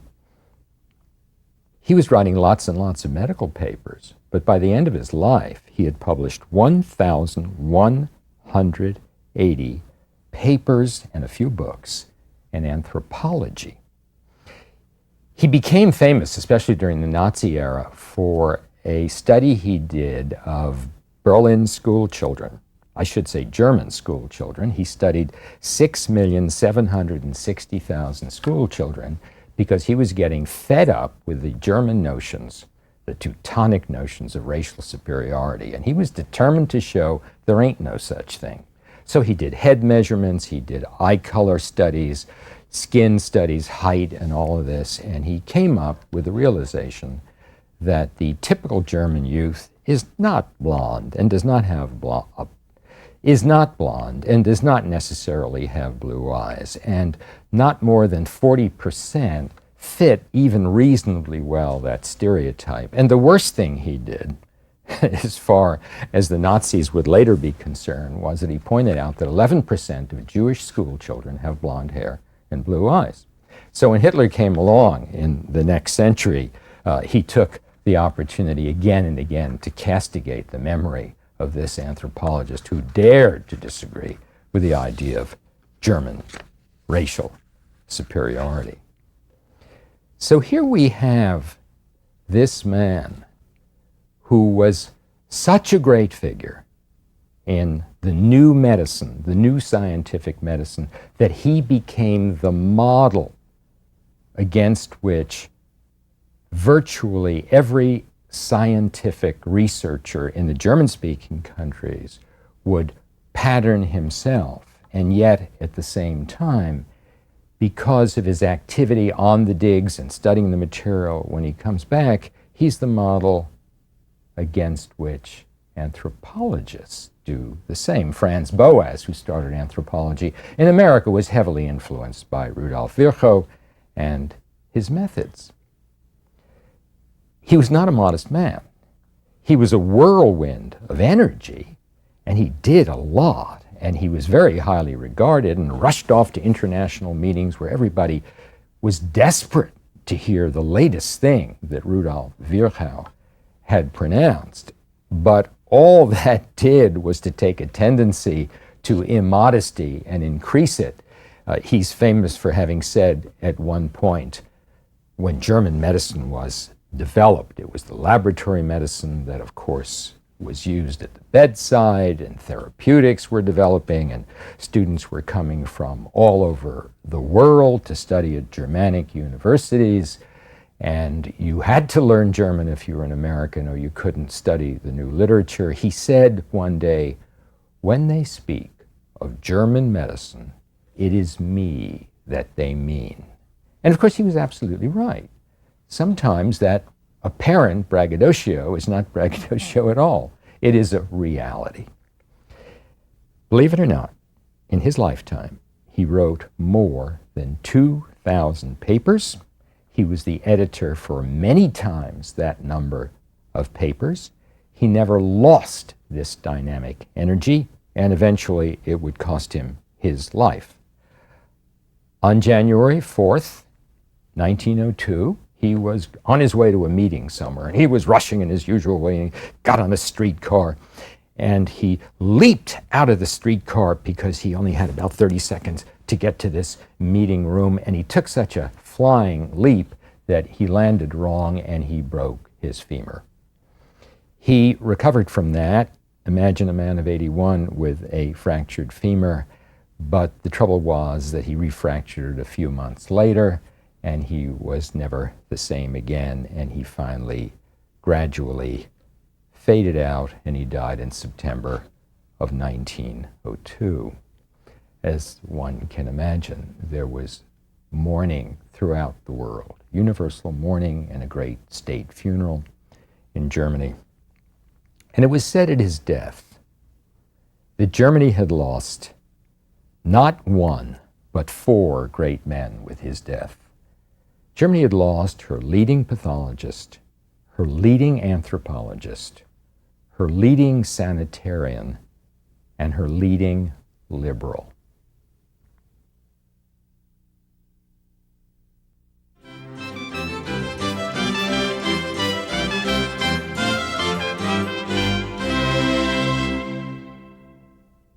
It might be thought that with the invention of surgical anesthesia in 1846, 1847, and its rapid acceptance, that surgery would just blast forward in a revolutionary kind of way, that many new operations would be carried out. Not so. There was an increase in the number of the operations that had been done for dozens and dozens of years, but not in the kinds of operations. One still couldn't enter the abdomen. One still questioned whether any surgery should be done because the infection rate remained extremely high. So here we had anesthesia, but the frustrating thing was you couldn't explore into new areas of operating because of the danger of infection. And the danger of infection was not just infection, it was death. There were several types of pus that were recognized by surgeons at the time. If you did an amputation, for example, which you always left open, you never tried to sew it together because infection was virtually inevitable. So if you did an amputation, and about the 3rd or 4th day, you began to notice that leaking from the stump was a thick, whitish, non-odorous pus, you liked to see that. That was called laudable pus. They lauded it because they thought this is a sure sign that healing and scarring will gradually take place and the stump will shrink down appropriately. This kind of pus doesn't spread. It turns out it's caused by the staphylococcus, not a germ notorious for spreading all over the body. On the other hand, if the stump turned red and the redness rapidly moved up the leg, you recognize this as what was called erysipelas, or an erysipeloid infection, which was due, we now know, to the streptococcus, which was a cross-country kind of thing. It burnt its way centrifugally, and it killed virtually every single time. There was a 3rd type of pus, very common, which was known as hospital gangrene, and it stank. And the ward of every hospital in the country where the surgical patients were stank of it. The operating room stank of it, and sometimes entire hospitals stank of it. It was composed of a mix of microbes. Some of them were what we call anaerobes, microbes that do not need oxygen in order to thrive, so they can burrow deep down into the tissues. It doesn't produce the usual form of pus. It produces a kind of a thin liquid that they referred to as ichorous or watery pus. So except for the laudable pus, the appearance of any of these other kinds of infection meant certain death. There was also, of course, the danger of tetanus, which was an ever-present danger, especially if the wounds took place out in the open or in a field.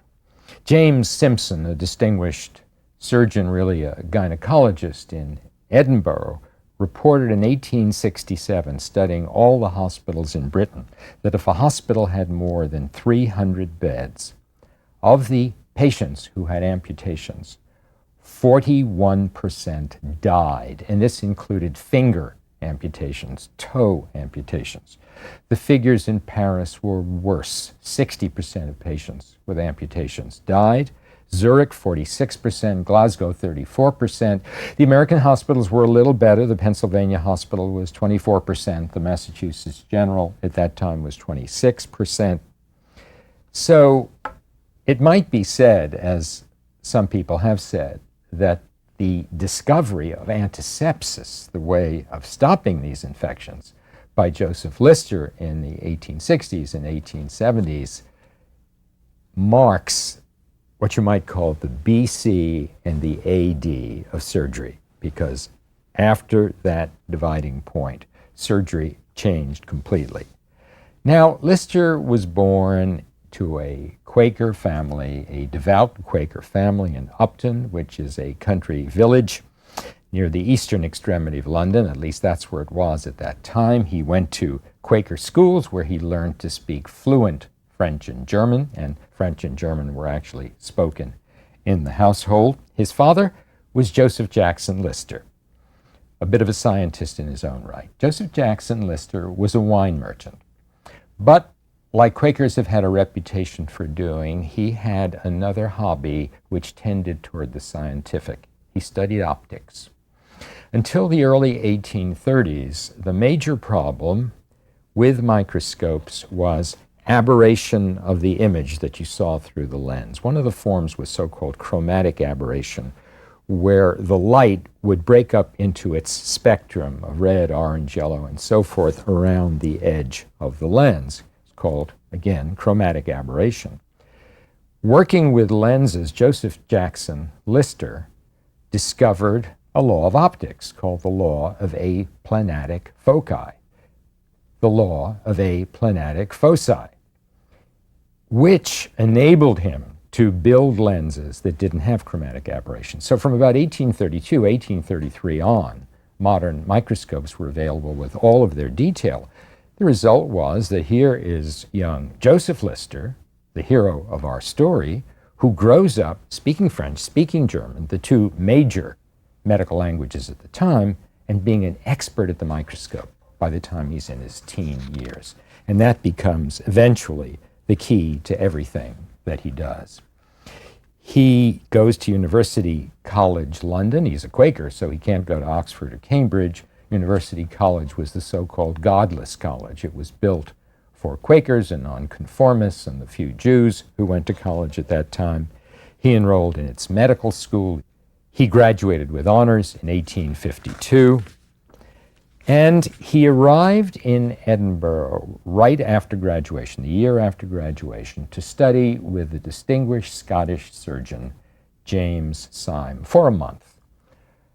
Lister was a tall, handsome, self-effacing, modest, very appealing young man. And Syme took a look at him and said, "My gosh, I would love him eventually to succeed me." So he offered him the post of house surgeon, like an intern or a resident. And he stayed for about a year, and lo and behold, Syme said, "I want you to be my assistant surgeon." That was the number 2 position. What made the post appealing to Lister was that by this time he had fallen deeply in love with the daughter of James Syme, Agnes Syme, whom he married. And the two of them went off on a 3-month European honeymoon. But what did they do on their honeymoon? They went to all of the leading medical centers in France and in Germany. In France, it was mostly the hospitals of Paris, as you can imagine. But in Germany, it was not just the big universities, but there were very small ones in other places as well, Würzburg, Göttingen, of those we have mentioned. And one often might say, well, what did Agnes think about this? Agnes loved it. Agnes had become enamored of the whole idea of medical research, and when they went back to Edinburgh, these two created a lab in their own kitchen. and he was the chief scientist, but she was his partner, and she worked with him in everything he did. In fact, she worked with him in everything he did the rest of his life. So here he is with his microscope, and he thinks this is a perfect tool to discover new things because England was behind Germany, was behind France. And no one knew how to use the microscope except for very few. You'd go to medical school, they'd show it to you one day. It was certainly not like the situation in Germany where you'd be looking down that barrel every day of your career. So he starts doing this. He studies the structure and function of muscle. He studies blood clotting. He studies inflammation, John Hunter's old area of expertise. He's trying to find out what starts inflammation, and he's trying to find out what starts blood coagulating once an injury occurs and the blood gets out into the tissues. Why does it clot? And as he studies the clots microscopically, he comes to the conclusion that there's a foreign body in it somehow. Some foreign material must get in, and that starts that chemical process that causes the clot. As he's working on this, an opening comes up in Glasgow. He's appointed professor of surgery there. He's 32 years old. He comes down to Glasgow, and because of this marvelous personality and his genial behavior toward everybody, he is quickly a very popular teacher. But he keeps thinking about the big problem of the time, which is this gigantic infection and mortality rate in his patients and everybody's patients. And one day, he's walking through the courtyard of the Glasgow Royal Infirmary. He's discussing the problem with a professor of chemistry, a fellow named Thomas Anderson. And Anderson says, I have to tell you something. I'm catching up on my old medical journals. The year here is 1866.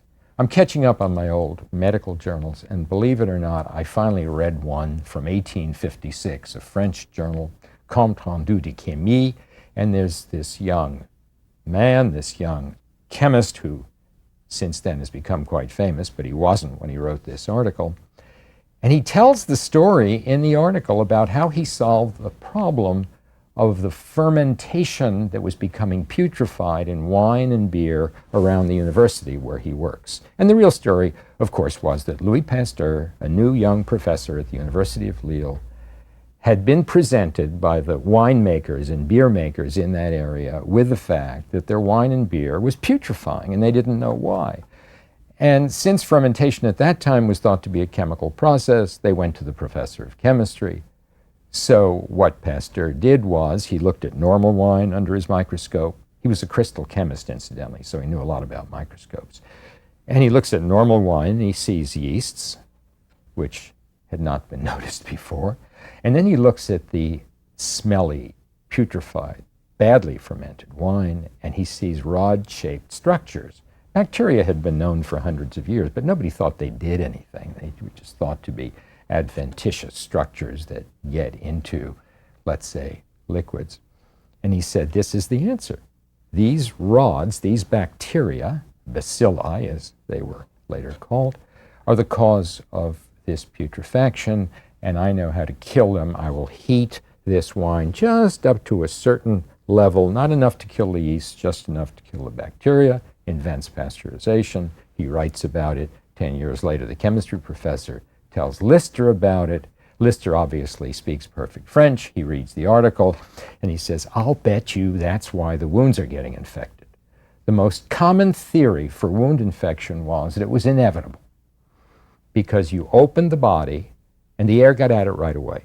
And it was thought that the air oxygenated the tissues and destroyed them, and that's what the wound infection started from. So he looks at some of the pus from one of his wound infections, and he sees bacilli, just like Pasteur did. And he said, oh my God, but I don't know how to kill them, because obviously I can't heat my patients up to a level that will kill them. And he stops to think, talk about chance favoring the prepared mind, which incidentally was the motto of Pasteur. Pasteur had said this in a speech he gave when he first came to the University of Lille. He remembers that in a local town named Carlisle, the city fathers had been disturbed by the stench of the sewage. And not only that, but the local cows were being pastured near the area where the sewage was collected, and they were all getting sick. And the city fathers solved it by spraying the whole thing with carbolic acid. All they knew was the carbolic acid had a horrible smell, this chemical smell, and it would get rid of the bad smell, but it worked. And the cows weren't getting sick anymore. He said, gosh, that's it, carbolic acid. What I'll do is I will spray my wounds with carbolic acid. So he's looking for a good subject. And one day, August 12th, 1865, the 38-year-old Professor Lister is called to see a boy of 11 whose name is James Greenlees, who's had an accident in a horse and carriage, and he's got a fracture of his tibia. It's a compound fracture in the sense that the skin is broken. You can see the cracked tibia. It's not cracked all the way through. And he knows, based on all the experience he's had, Lister knows that this is going to get infected, and the only cure for it is amputation, which has, again, about a 45% mortality. So he soaks some bandages in a dilute solution of carbolic acid and puts it on the wound. And every day he changes the dressing, and every day he changes the dressing with new carbolic acid material. After about 6 weeks of this, the entire thing is healed. And not only the leg of James Greenlees is saved, but his life is saved. So that encourages Lister to start treating worse fractures, really bad compound fractures, local infections with it, certain kinds of abscesses. There's a kind of abscess called the psoas abscess. It's the abscess that old man had in Bologna with his ruptured appendix. It lies on this large muscle that goes down the back toward the leg. That was a very common form of abscess because of different infections and perforations of the intestine, sometimes tuberculosis. And he drains one of these abscesses, actually several of them, and puts carbolic acid soaked dressings in there, and he's amazed at how many people are recovering. Some are dying, but the figures are much, much better than they would have been without the carbolic acid. So in 1867, which is only a couple of years after he started these experiments, he publishes a series of 5 papers in The Lancet, essentially announcing the invention of what he calls antisepsis, which is getting carbolic acid over everything. And he invents a technique. Patient is brought into the operating room. The area to be operated is sprayed with carbolic acid with a special spraying machine that he has invented. The sheets, the drapes, are sprayed with carbolic acid. The bandages are soaked in carbolic acid. The surgeon dips his hands in carbolic acid over and over again during the operation. And of course, the instruments have also been dipped. So there's a complete carbolic acid atmosphere. It smells horrible, and you end up with beefy red hands after a day or two of this. But people are living, and finally he decides he will publish a series of amputations. So he compares his series of amputations done this way with the series before the carbolic acid. Before the carbolic acid, he had a group of 35 patients. The last 35, before he started using this method, 16 of them had died. 1 in 2.5 had died. Afterwards, he had this group of 40 patients, only 6 had died. 1 in 6 2/3. And that did not even include patients like little Jimmy Greenlees, because so many of them had been spared amputations, or a streptococcal infection of an arm from a knife wound had been cured by carbolic. So there were still lots and lots of people whose lives had been saved who didn't even enter into these salubrious results. Well, you'd think the world would have been waiting for this, but it was just the opposite. Surgeons said, "We know that there are germs in wounds. We expect that, of course. They're just there." Others said, "No, they only get in there after the infection has started. It has nothing to do with infection." Well, he is a man who can demonstrate with cultures. He had bacterial cultures. He and Agnes and the lab had built all the equipment that was needed for it. He could take you to his microscope and demonstrate the truth of what he was saying. It didn't make any difference because in England, nobody knew about microscopy or cared. Again, the microscope was something you saw in medical school for a day or so. It was not something that had anything to do with the day-to-day practice of medicine, much less surgery. Surgeons operated by the clock. They were rough and ready artisans. It was a smash and grab kind of thing. You got in there fast. Even after anesthesia, you still worked very fast, hoping there'd be less oxidation coming in from the outside. They didn't know about science. They didn't care about science because they had not yet been infected, as it were, by the wonderful virus that was going on in Germany and France. He was determined to spread his doctrine. He lectured on it twice a week, with the spray being demonstrated, the dressings being demonstrated. And a couple of years after that 1867 paper, and then immediately after the 1870 paper, the Franco-Prussian War starts, and the French and the Germans are going at it and really killing each other in piles. Now, they're already attuned to the idea that clinical medicine must be backed up by scientific findings. And when they look at the carnage at the end of the war in 1871, they find out the following. In the French army, there had been 13,193 amputations, of which 10,006 men had died. The chief surgeon of the German army, of the Prussian army, General George Strohmeyer, had attempted 36 amputations through the knee joint. Every one of them had died of infection.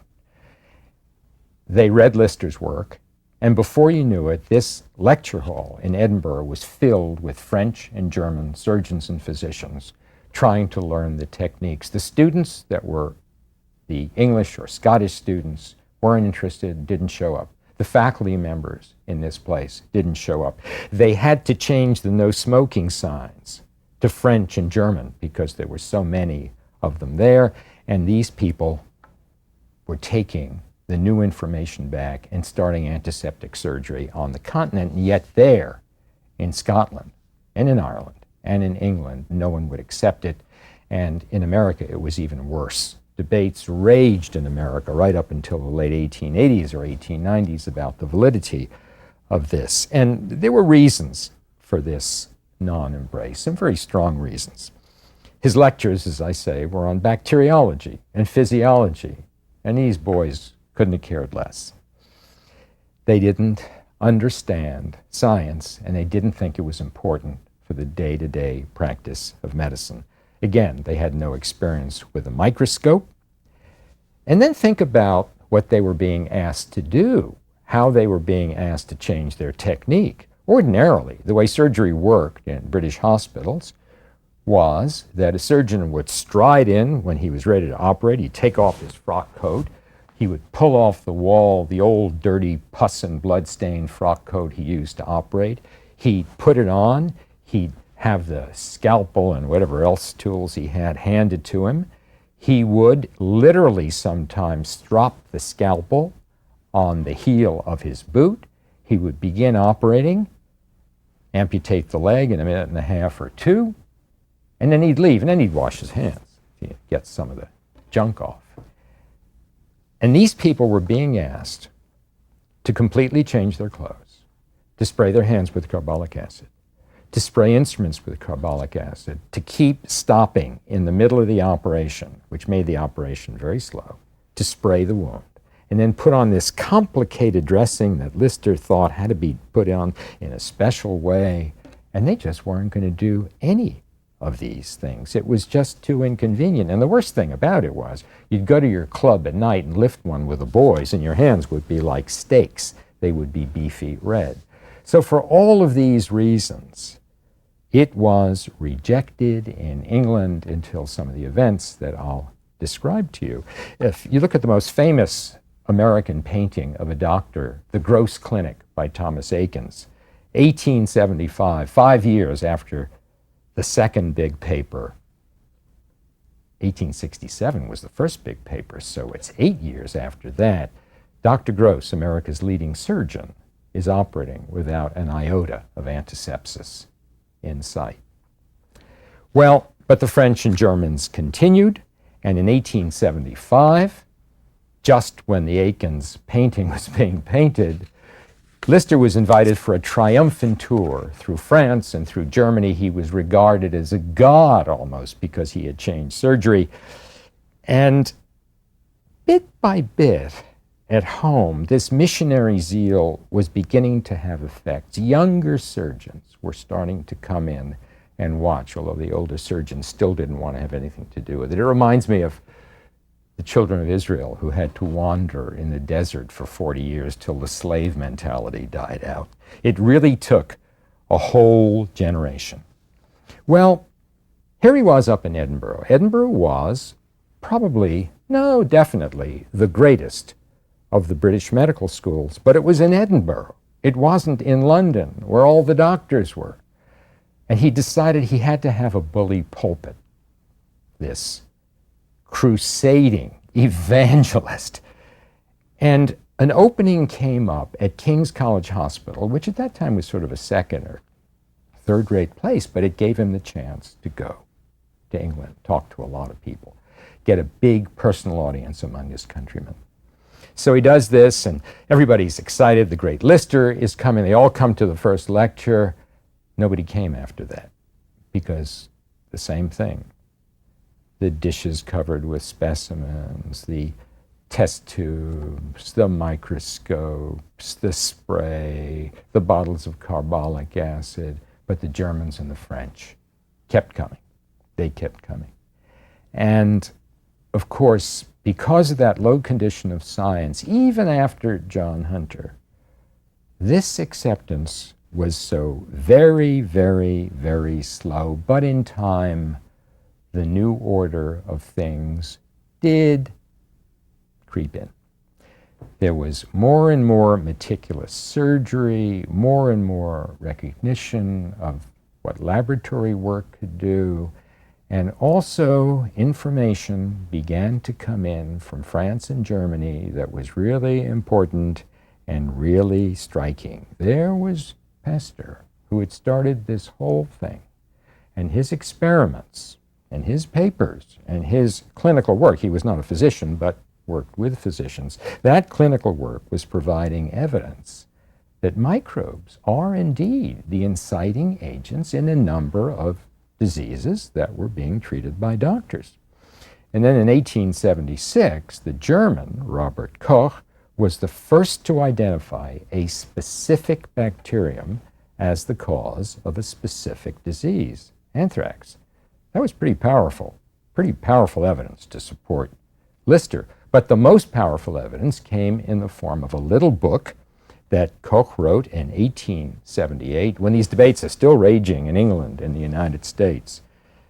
Do germs really cause disease? Well, along comes Koch, writes this little book in which he linked 6 different kinds of surgical infection to 6 specific bacteria. So the foot dragging was dragging a little less, and people started moving a little more. Lister was now receiving international honors. Queen Victoria knighted him. But near the end of this great crusade, as he was getting older and older, a great paradox occurred. Antisepsis, after all, is essentially disinfection. Wouldn't it be better to kill these bugs before they even get in the operating room? So the Germans began thinking in terms of prophylaxis instead of disinfection, and they invent, instead of antisepsis, asepsis, no infection. Not against infection, but no infection. And what is asepsis? You scrub your hands, you boil your instruments, the drapes are either boiled or steam heated before you go into the operating room. Surgeons wear sterile gowns, sterile caps. In 1889, an American surgeon, and we'll hear about this in the next lecture, invents rubber gloves. So now it's all do it beforehand. In 1886, Ernst von Bergmann, a surgeon at the University of Berlin, invents steam sterilization. And now we've got the instrumentation so that everything can be sterile. And within a year or two of that, he outlines the steps that must be taken for the ritual, as we call it, of surgical asepsis, the scrubbing, the particular way you come into the operating room, the way the nurse puts on your gown and your gloves, and how you function in the OR. You can't lift your hands above a certain point or drop them below another point, and what a break and sterile technique is. And from then on in, surgery is carried out in this way. Well, Lister is getting to be, of course, an old man, heavy with honors, because finally at home, things like this are being accepted, but it's more asepsis that is being carried out than asepsis. It makes no difference to Lister. He's just happy that people are not dying half the time when they have amputations. In 1907, his 80th birthday was celebrated all over the world, and I've read some of the documentary statements that were made at dinners held in Baltimore, New York, Chicago, Paris, in honor of the great Lister. He continued to try to do some work. In his last years, he was working on the notion of catgut and sterilizing it, and that was a good contribution too. But bit by bit, his life finally petered out quietly at home. A great public funeral was held in 1912 when he died at the age of 85. They wanted to bury him in Westminster Abbey, but he refused. He is buried in the West Hampstead Cemetery alongside his beloved Agnes, who had preceded him in death by 19 years.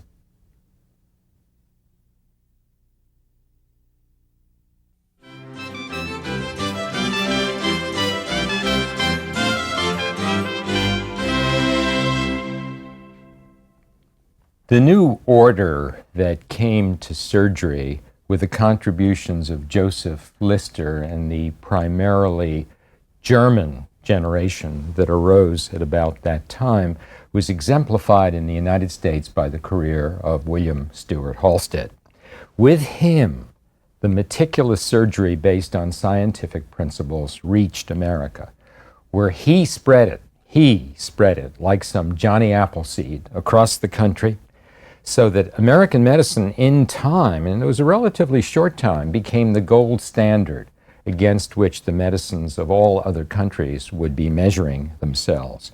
America became the focus of the pilgrimage for young doctors, whether they were surgeons, internists, researchers, who wanted to learn the best ways of science and the best ways of what we would later come to call biomedicine. It all began because of William Halsted and a small group of extraordinary, talented colleagues at the Johns Hopkins Hospital, Johns Hopkins Medical School and University. The story of the origins of that unique place at that unique time are worth telling, and they're instructive. In 1874, Johns Hopkins, who was a bachelor, very wealthy Baltimore merchant and banker, left $7 million in his will for the founding of a hospital and a university. Half of it was to go to the university, half of it was to go to the hospital. The original trustees were mostly Quakers, as he himself, Hopkins, was, and they were very judicious in choosing the two men that they wanted to lead the university and the hospital, respectively. The university was to be led by the man who was at that time the president of the University of California System, Daniel Coit Gilman. The hospital would be led by John Shaw Billings, who had been the founder of the National Medical Library and in time would go on to be the founder of the New York Public Library at 42nd Street.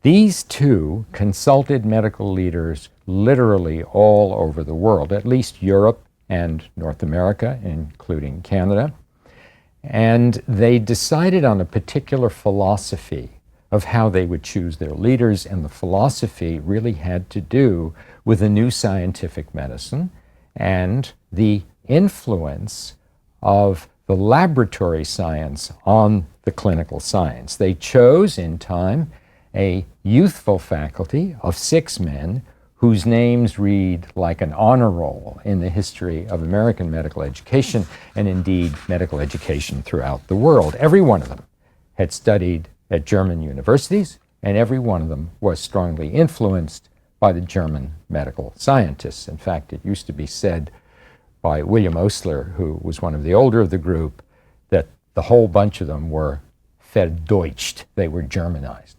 But, of course, that ended up being the secret of medical progress in this transitional phase around the turn of the century.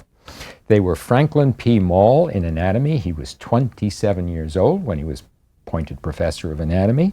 John Jacob Abel, who was 32, professor of pharmacology, a brand new subject, imported almost literally from the German-speaking schools.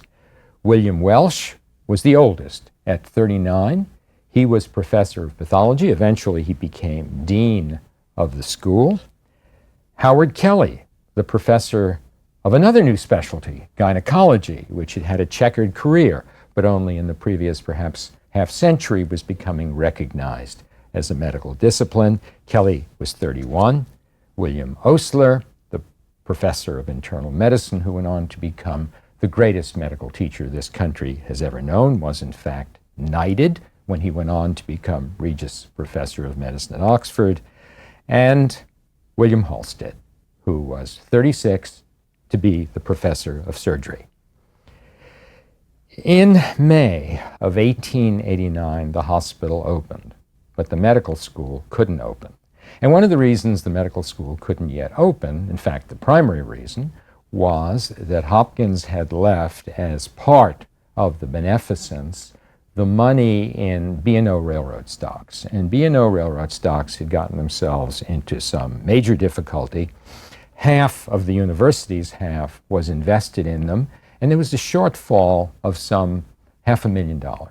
And they couldn't figure out how they were going to get this money. Well, a committee, initially of 4 young women, was formed. Eventually the committee got larger, and there were subcommittees all over the country. This committee of 4 young women, every one of whom was the daughter of a university trustee, approached the trustees and said, we will incorporate ourselves to raise the $500,000 that you need and maybe even more. And of course that made the trustees very happy, but they weren't happy when they heard the proviso that the young women had brought along with them. They said, in the first place, this is almost predictable, women must be admitted on the same basis as men, which was a completely revolutionary thought. There were women in medical schools, especially in the German-speaking schools, some of the French, but not very many. Medicine didn't appeal to women, and here these 4, to them, girls were saying, we want to get in just like the boys, same criteria, same everything.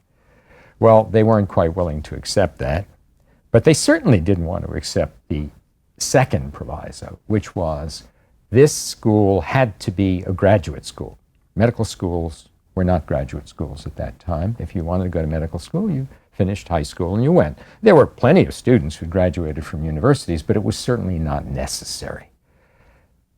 And they demanded not only that the entering medical students be graduates of colleges, but that they have studied biology, they must have a reading knowledge of French and German, and their academic averages, what we think of as the GPA these days, had to be rather high. Medicine had not appealed in America to the highest intellectual group of our youth, so this too was something different. In fact, Osler said, well, you know, I never could have gotten into medical school if I'd had to pass those qualifications. And of course, they turned these women down. In fact, they turned them down several times until they realized they were desperate. So they agreed to both of these provisos, women admitted on the same basis of men, and these high academic standards, studies in biology, chemistry, physics, all of these other things, and the women indeed raised the money and more. And the school was able to open in October of 1893. About 4 years it took for all of this to happen. And it opened as America's first medical school with a complete array of laboratory courses. There were huge numbers of medical schools in America at that time. Any local docs who wanted to start a school would start it. They called them proprietary schools because they were owned by doctors. There were almost no laboratories in American schools because that isn't what was taught. Science, again, had not gotten across the Atlantic Ocean. It had stayed there in Central Europe and in France, a little bit in England by now, but certainly not in America. So this was a way of making money. Doctors were doing it. There would be a dozen medical schools in a state like Michigan, for example. There might be one good one. Let's say it's at the University of Michigan at that time, but otherwise one could become a doctor in the easiest possible way, and Hopkins was different. Here they had these crackerjack students. A significant proportion of them were women. They were in close contact with the people who were doing the research, like the pharmacologists, the new biochemistry that was coming to be. They got great responsibility in the care of patients. And there they were in Baltimore all together, almost as though they were all in a monastery. It was a very dedicated academic group that started. And they also had two other things in the school that proved to be of great significance. For the first time in the American Medical School, they had instituted what was called the full-time system, which meant that every professor worked for the medical school and no other place. You didn't have a private practice on the side. If you were the professor of surgery, like Halsted, everything was done within the Johns Hopkins Hospital and the Johns Hopkins Medical School. Some of them, like Halsted and Osler, were allowed to have private fees, but this was kept to an absolute minimum, and their patients had to come into the Johns Hopkins Hospital. So for the first time, you've got this completely full-time system, whereas in other schools, if you were going to study a little physiology, and it wasn't really much, you were taught it by the local general practitioner who knew a smattering of physiology. So this was a very different arrangement. In addition to which, the Johns Hopkins Hospital and the Johns Hopkins Medical School were under one management, essentially, so that the professor of surgery at the Johns Hopkins Medical School was the chief of surgery at the Johns Hopkins Hospital, and medicine was the same, and in time, pediatrics would come to be the same. And that also made a difference because all hospital policy was decided by the professors in the university for the professors' teaching and patient care needs. Well, imagine being a very bright young man or a very bright young woman and coming into such an atmosphere. Baltimore was a rather remote city to most young people, and so they were far away, focusing only on this work with these men who had been brought in for exactly the same purpose. It was a grand experiment in medical education that started in 1893. The experiment was so successful that when the Carnegie Foundation commissioned the educator Abraham Flexner in the early part of the 20th century to carry out an exhaustive study of all the medical schools in the United States to find out what the problems were and how they could be brought up to speed, his 1910 report advised a complete reform of the system, and he also advised that the medical schools that were allowed to survive, he wanted a lot of those schools closed, the proprietary schools closed. The schools that were allowed to survive should be based on the general principles of the Johns Hopkins Hospital. The one principle that was never accepted, unfortunately, was that women should be admitted on the same basis as men. In my own school, the Yale School of Medicine, it was 1916 before the first woman was admitted, and the Harvard Medical School, it was sometime in the mid-40s, and this was an official policy at that school, as a matter of fact. So Hopkins remained, for all this long period of time in the early 20th century, the only place where if a woman applied, she knew that her application was looked at in the same way as any young man's application. Well, Flexner made these recommendations, but how do you carry them out without money? And this is where the Rockefellers came in. The Rockefeller Foundation provided $50 million. And essentially what happened was that after the Flexner report, Flexner himself traveled to each of the schools that he thought was worth saving and offered these schools money to institute the full-time system and to develop a close affiliation with a hospital in which their students were trained. That changed a lot of things, and in this way, every good American medical school became modeled after Johns Hopkins. And so when William Stewart Halsted came to Hopkins to be the first professor of surgery and a major contributor, it was into this extraordinarily heady atmosphere of research and clinical work that was destined to transform medicine, not only in the United States, but eventually in the entire world. So let me tell you a little bit about William Halsted. William Halsted was born to wealth. He was the son of a very successful New York City textile importer. They were an old American family. He went to Yale, where he was an athlete, certainly not a very good student. In fact, if you go to Maury's, the great dining club at Yale, right over the entrance is a picture of the very first 11-man football team that Yale ever had in 1873. And there's a jug-eared fellow in the back row who was the captain, and that was William Stewart Halsted. That's what he was known for at Yale. It certainly was not academics. But for reasons that no one has quite been able to figure out, he started hanging around the medical school during his senior year, going to lectures. And I guess the bug must have bitten him. Why he thought he could succeed academically, again, is a bit of a mystery, because he'd never proven that he was a student of any kind. But he applied to the College of Physicians and Surgeons, at that time loosely associated with Columbia University. He graduated. He took an internship at the great Bellevue Hospital. He took a further period of training at the New York Hospital.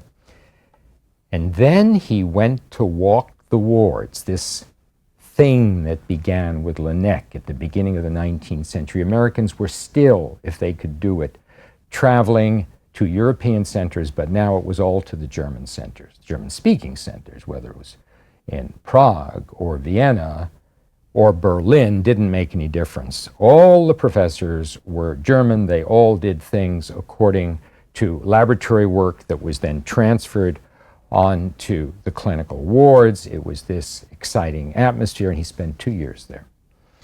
He didn't go for 2 or 3 days. He'd spend weeks or months at a particular institution learning technical surgery, learning research methods, and learning to combine the two, and learning their methods of training in the hierarchical manner of year by year by year, bringing people along with graded responsibility until they were ready to become faculty members themselves.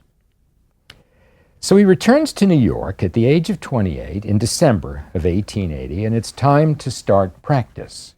And he's going to start practice, and he's going to have his own research facilities and work on all sorts of clinical problems that are research problems at the same way. Well, he, by this time, had shown that he had very good hands. He was a very adept clinical surgeon. He was a young society man. His practice grew rapidly. He worked at a group of about 6 different hospitals, running back and forth from one to the other, had a very active social life, had a bachelor pad with a young internist,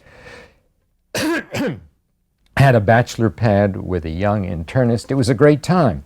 Of course, he had learned the Listerian methods of antisepsis, now being converted into asepsis, and he saw that the New York surgeons were not very comfortable with it and didn't want to accept it. So you know what he did? He goes to a bunch of friends, and he collects a fund of $10,000, and on the grounds of the Bellevue Hospital, he builds what he calls an antiseptic tent. It's a huge tent with maple floors, has running water coming in, where he can carry out all of the antiseptic and partially aseptic methods that he has learned. And he is the only surgeon that we know of at that time in New York City in about 1883, 84, who is doing this. And he's also writing papers.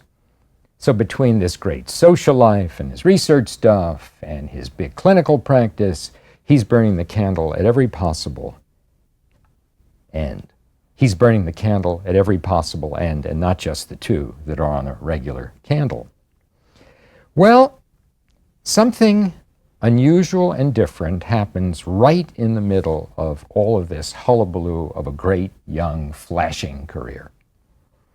He gets word from one of the surgeons, Anton Wölfler, with whom he had worked in Vienna, that a certain Karl Kohler, an ophthalmologist, has introduced the notion of putting drops of cocaine into the eye to provide local anesthesia. And that the idea for it came from a psychiatrist named Sigmund Freud, who was trying to use it by mouth to ameliorate the pain of some of his neurology patients.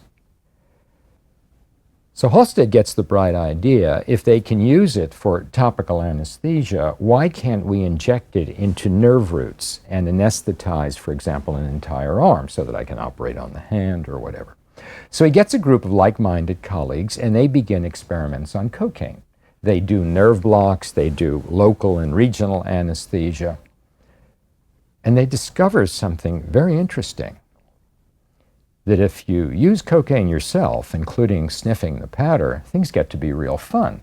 Now, these are society boys, and they love to go out to the theater, and they love the university bowling alley. And so what they began doing was to sniff this stuff in the evening before they went out for their entertainments. Every one of them, I think there were 5 or 6 of them, became addicted to cocaine. Halsted, obviously, among them, in the midst of this burgeoning career. Well, the word got out because everybody in New York knew Halsted. William Welsh, who went on to become the professor of pathology at Hopkins, as you've heard, was at PNS at this time, and he got worried about Halsted. Halsted went off to the Butler Hospital in Rhode Island to try to recover. That flunked. He went back again. And then finally, Welsh in 1886, when Halsted is 34, says, look, I like you a lot. You've got a brilliant future. Come down to Hopkins. I'll take care of you. You get a job in the lab, and if things go well, you'll go back to clinical surgery. So he does this. He comes down to Hopkins, apparently free of his cocaine habit, and works in the lab on numerous problems. And the man who is going to be the professor of surgery, McEwen, coming from Scotland, for one reason or another decides not to come, and they give the job to William Stewart Halsted, who is now no longer a flashy New York surgeon. He's completely changed. The cocaine habit has changed him.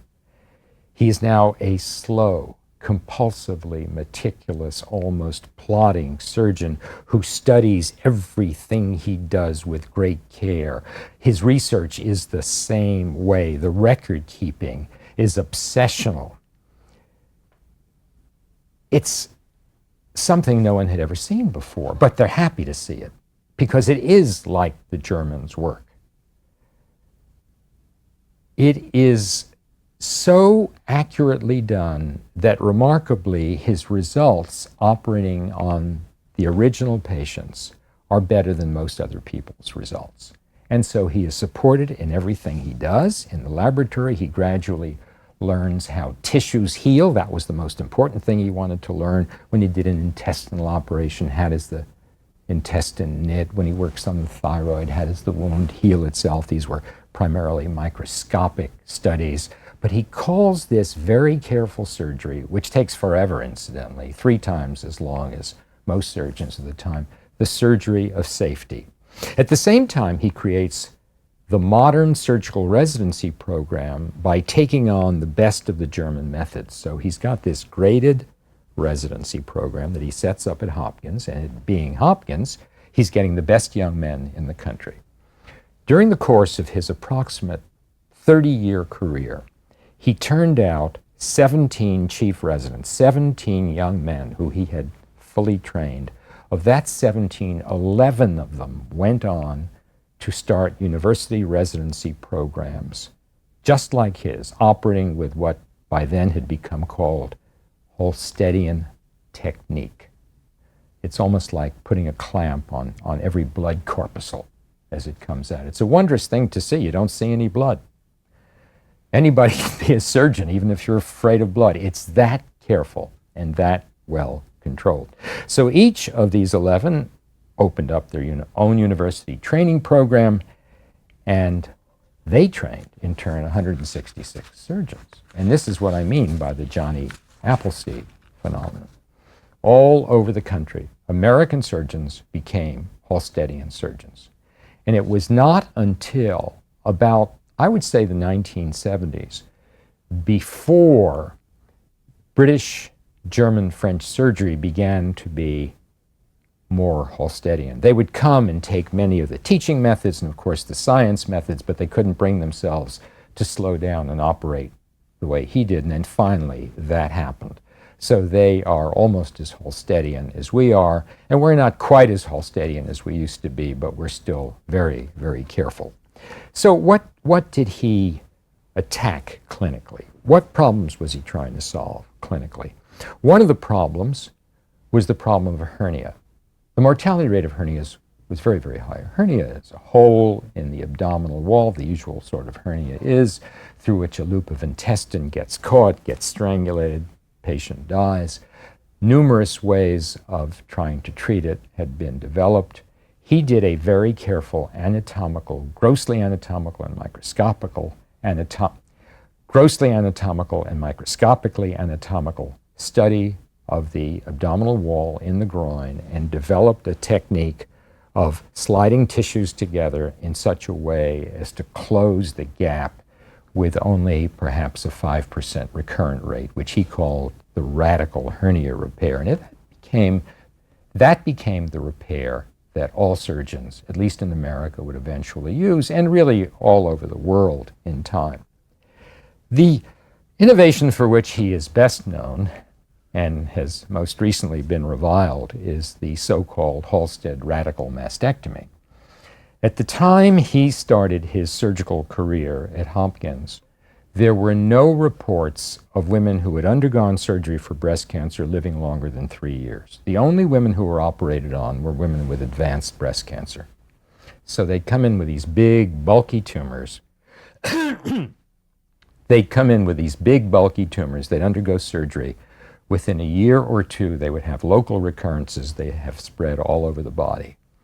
He did an experimental and literature search study of the lymphatic drainage of the breast, of the musculature of the chest wall, of the way cancer in general spreads throughout the body. And he came up with the notion that the only way to stop this was to take out huge amounts of tissue and to take all of the lymph glands out of the arm. He actually removed the two major muscles of the chest wall, pectoralis major and minor.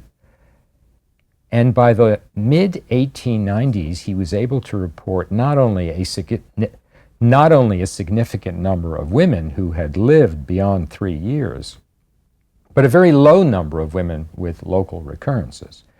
So this disease became converted from something that turned women into pariahs because they would stay at home, they wouldn't go out, these great big bulky things would become infected, and there'd be stench and leakage through their clothes.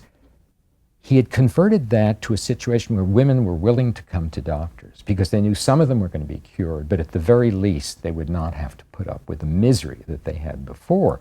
So as a transitional operation for these many decades, it was indeed the answer. Of course, in time we found out how to make earlier diagnoses. We found out that an earlier diagnosed tumor doesn't need such radical surgery. We found out the efficacy of X-ray therapy, and now we have chemotherapy. So operations like his are rarely done, if at all, but this is how things got started. He perfected thyroid surgery. Thyroid surgery was extremely hazardous. Most people at that time were operated upon for what's called thyrotoxicosis, hyperactivity of the thyroid, where it pours out large amounts of thyroid hormone. Thyroid hormone determines the rate of the engine of metabolism. So if you're trying to operate on somebody and by manipulating the gland, you're letting a lot of the thyroid hormone out, you start getting a rapid pulse, high fever, and people would die on the operating table. Well, here's a man who operates with such meticulous technique. He's barely touching the tissues, so he's not squirting a lot of this stuff all over the place. And eventually, he reported 650 personally operated cases of thyroid surgery, and very few of them had gotten what's called thyroid storm, this explosion. And he had a very good mortality rate. One day in 1889, he happened to look at the hands of his scrub nurse, a not unattractive woman who was dipping her hands in mercuric chloride before beginning the work. Everybody operated barehanded in those days, and her hands looked terrible, which was quite different from the rest of her because she was a young, as it turned out, society woman. The family had an estate in North Carolina, and he thought he had to do something to prevent Carolyn Hampton, who worked with him every day, from having these awful beefy red hands. So he invented rubber gloves. And that's how he came to have rubber gloves. And he reports this in a surgical article, which anybody can read, and is the first surgical innovation that I know of, probably the only one, that was based on the beginning of a love affair, because they eventually got married. They never had any children. No one is quite sure why. They lived on different floors of their houses. They lived on different floors of their house on Utah Place in Baltimore. One of the other things he did was to encourage young men to go into specialties that didn't exist. Harvey Cushing for brain surgery, Samuel Crowe for ear, nose, and throat surgery. So he had this remarkable 30-year career that was very busy, but he didn't work very hard at it. He went home in the afternoons early, took every summer off. It was discovered after he died that although he was no longer a cocaine addict, he was a morphine addict, and he was probably affected by morphine for a lot of his life. But it was, as I say, a very productive year, a very productive career in spite of the cocaine and then the morphine. When he died, he was eventually buried in Brooklyn's Greenwood Cemetery, close to the graves of some of the most prominent New York public figures of the time: Horace Greeley, Henry Ward Beecher, 19th century figures, Samuel F.B. Morse, Peter Cooper, and their worthy company for the greatest surgical innovator that our country has ever known.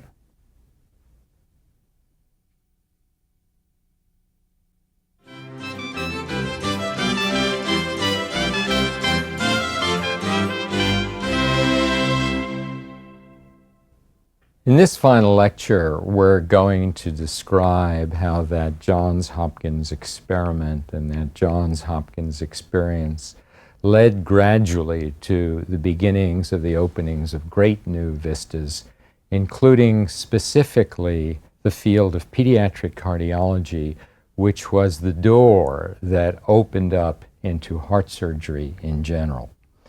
And then we'll go from heart surgery to the field that I think of as the ultimate cutting edge of modern biomedicine, which is transplantation. The beginnings of pediatric cardiology and of pediatric cardiological surgery and all heart surgery began with the so-called blue baby operation that was first done at the Johns Hopkins Hospital in the early 1940s. Blue babies had been described from time to time, really since antiquity, but the first Morgagni-like description of a blue baby, which is the clinical description followed by the autopsy, was done by a Dutch anatomist named Edward Sandifort, in the year 1771.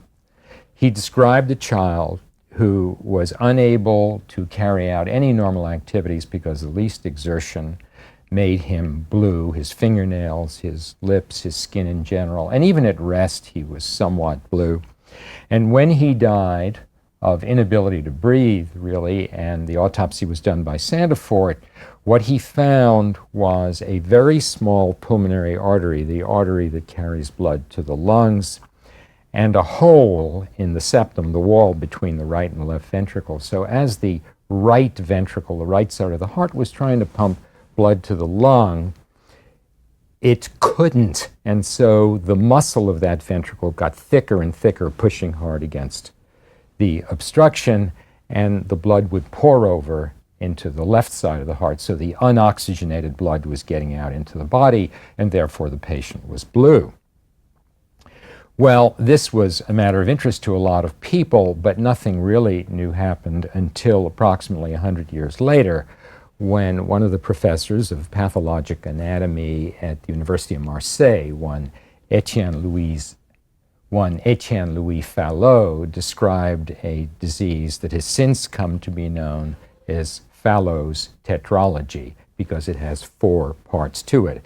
It has that small opening of the pulmonary artery. The outflow tract is very small.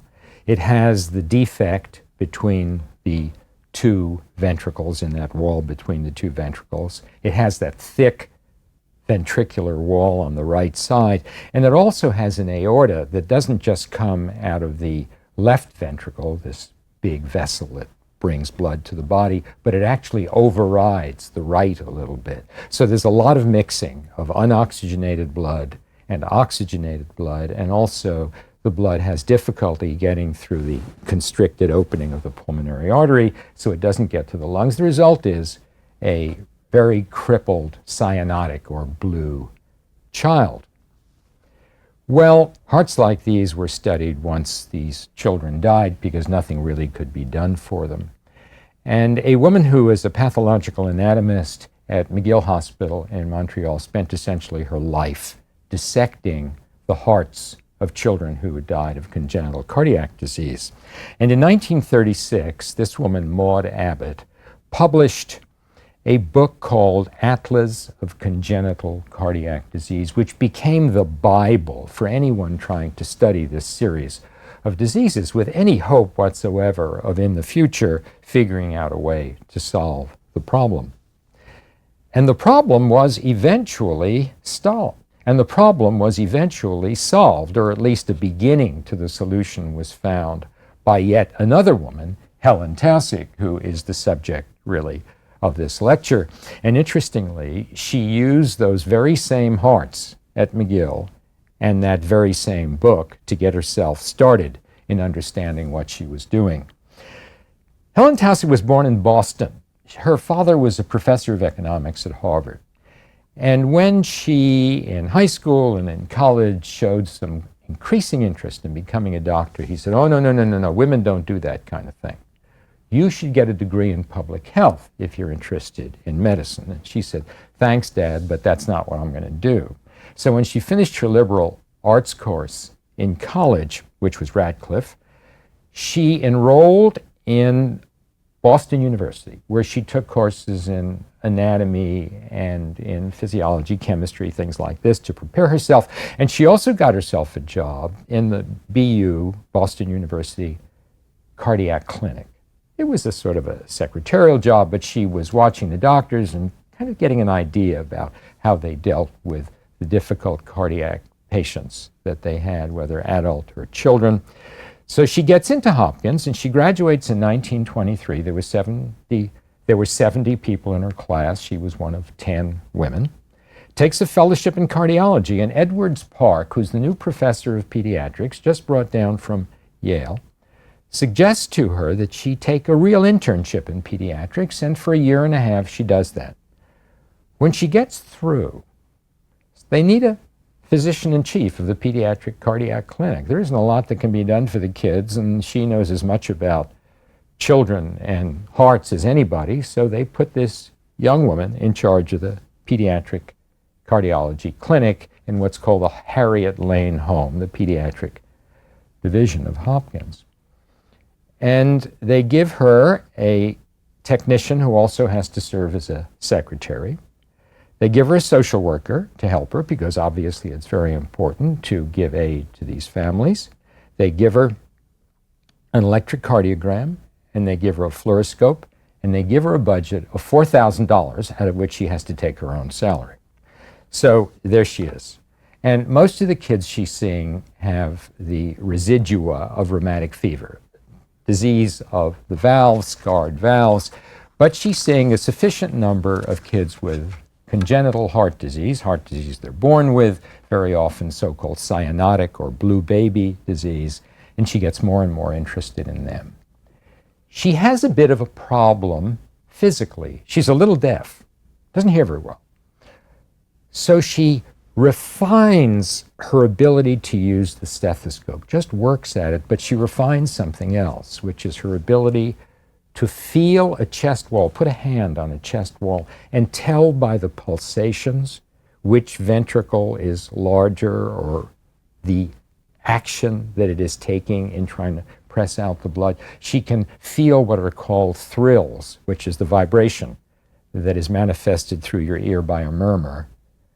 And she also begins using that fluoroscope in ways that no one has ever used it before.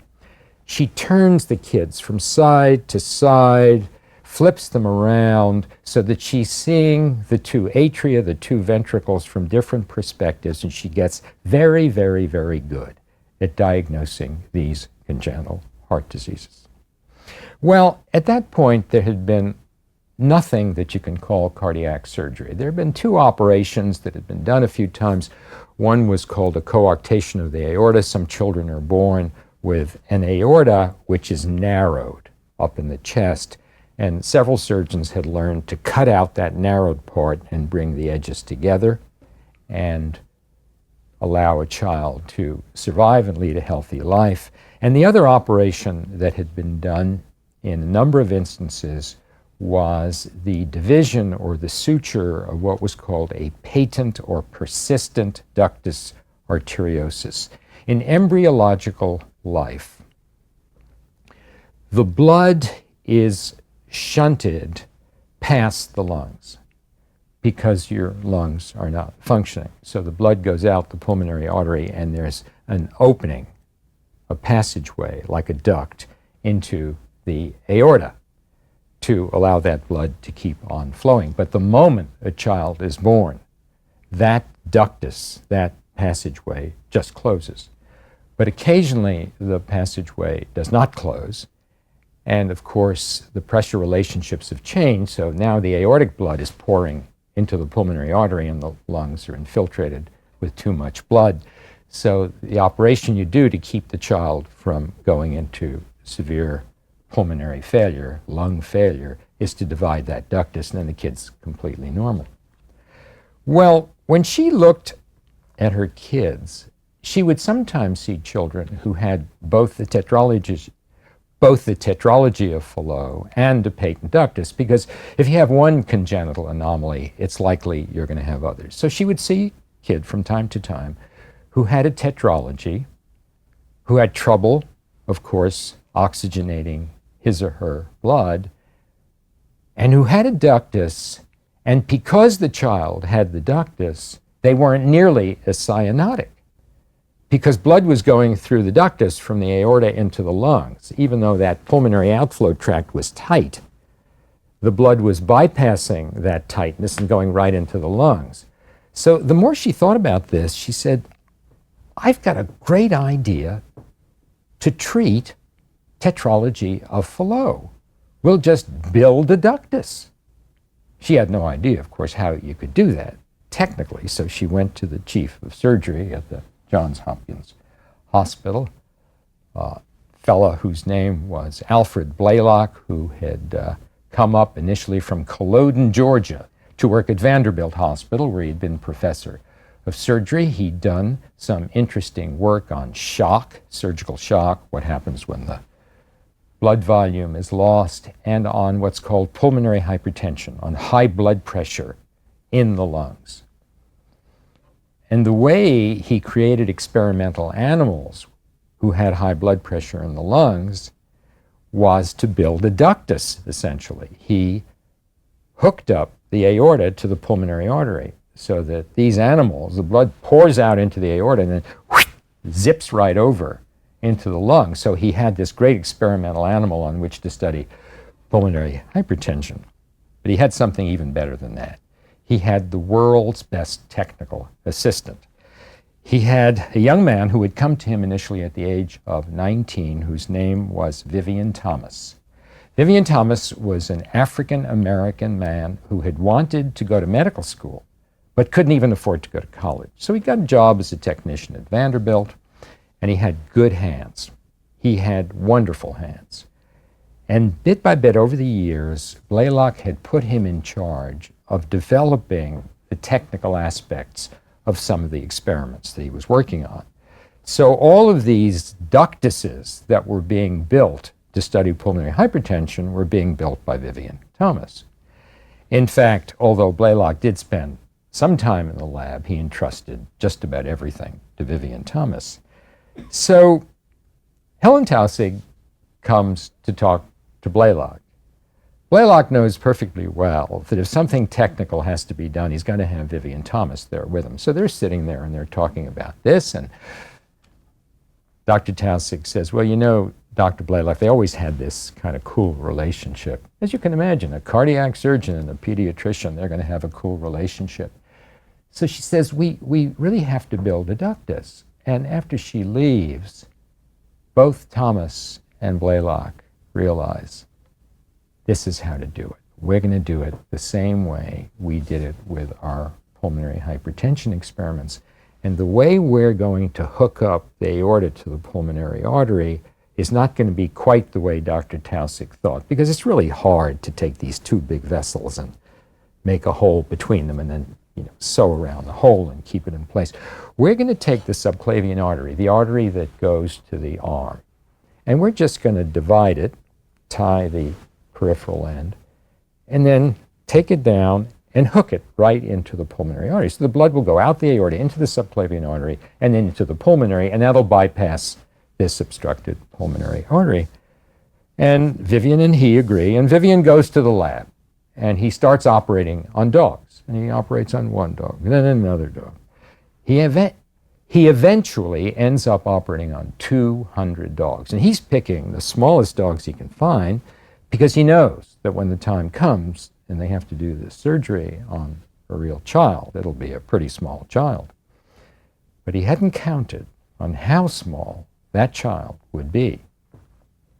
Because one day, when they're still not ready to take this out of the lab and into the operating room, in late November of 1944, Helen Taussig comes to Dr. Blaylock, and she says, Dr. Blaylock, I have a child here who's 11 months old, who's going to be dead in a couple of weeks with tetralogy. We've got to do your operation. We must do it. Blaylock says, we can't do it. We're just not ready. I haven't even done one in the lab yet.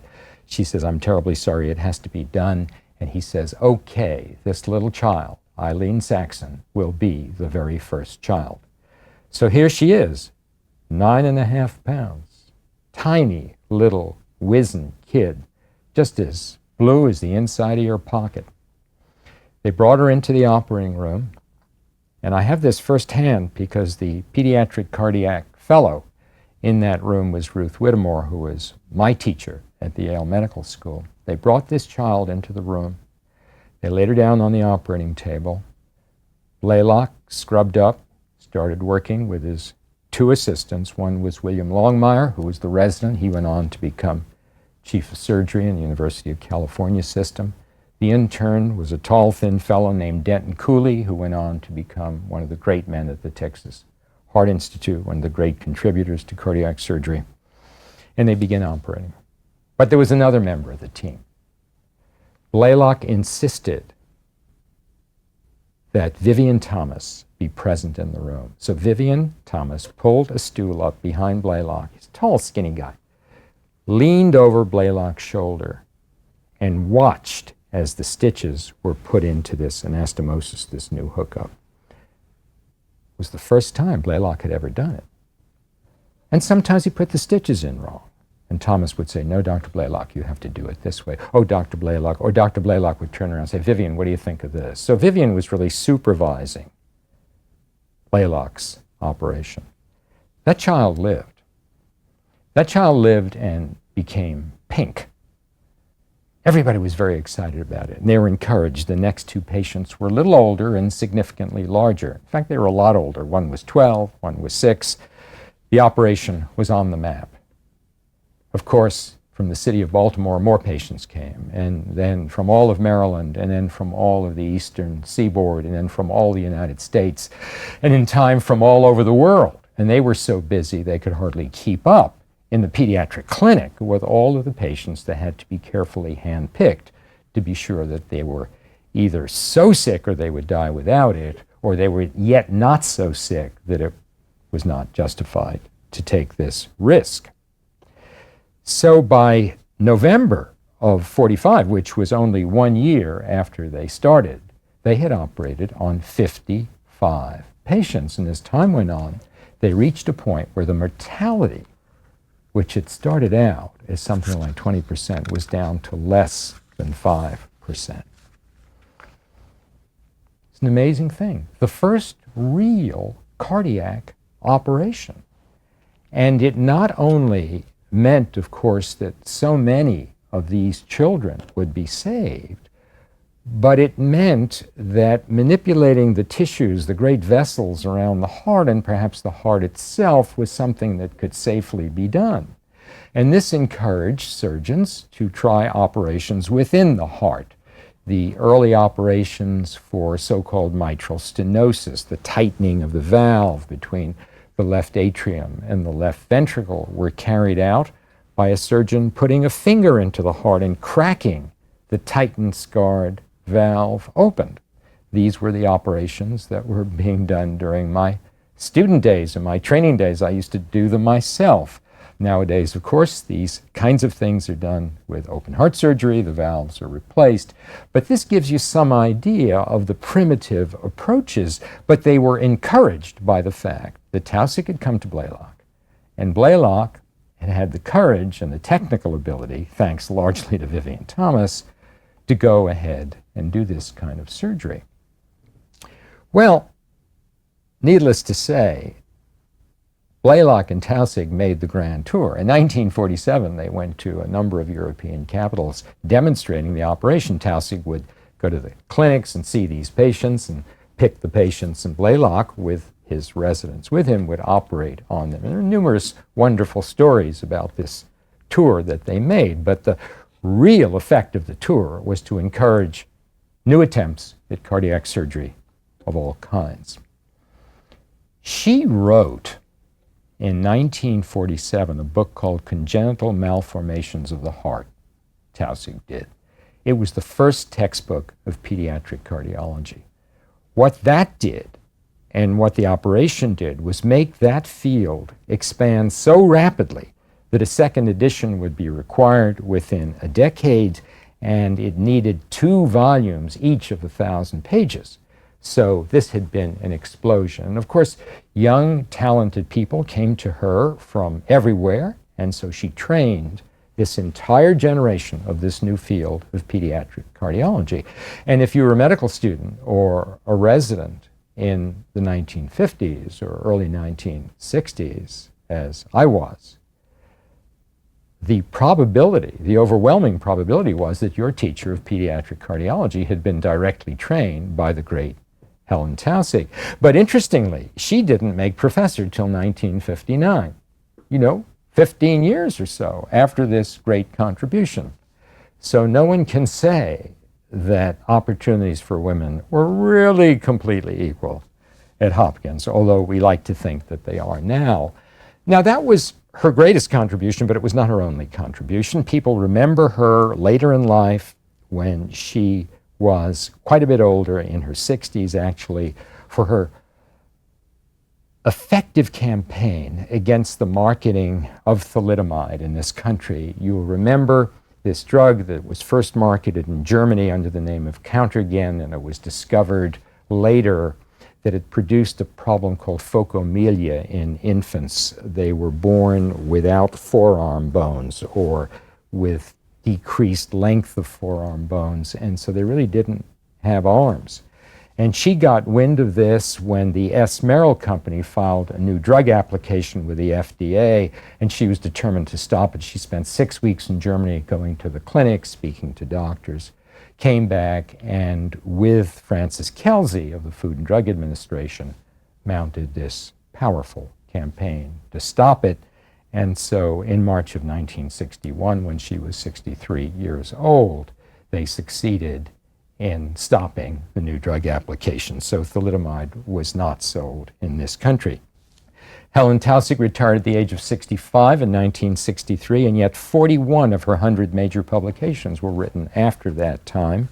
She lived a very long time, and 3 weeks before her 88th birthday, she was backing out of the driveway in the community for the elderly where she lived. She was going to vote in a primary, and she never had been able to hear traffic very well, and somebody hit her, and she was killed, just, as I say, a few weeks before her 88th birthday.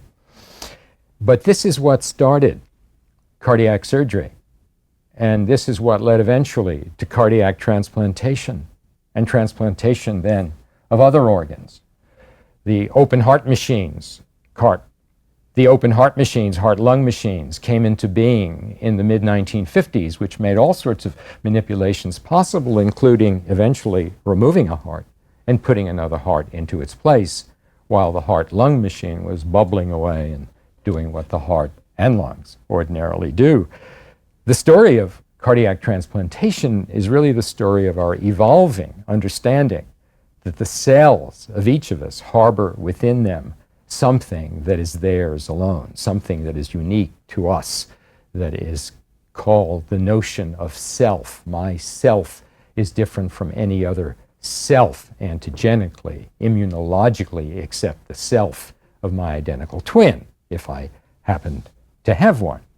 So the story of transplantation becomes the story of scientists' increasing ability to handle the problem of rejection, because somebody else's self is coming into me if I've got his heart, and I'm going to make what are called antibodies, agents, molecules, to kick that out of me.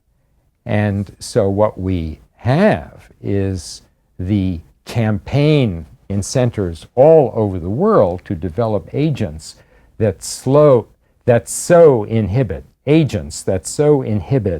the immune response that you can take someone else's organ and put it into me, or put it into someone, or put it into some third party, and that organ will be accepted. And it's been done with a number of drugs.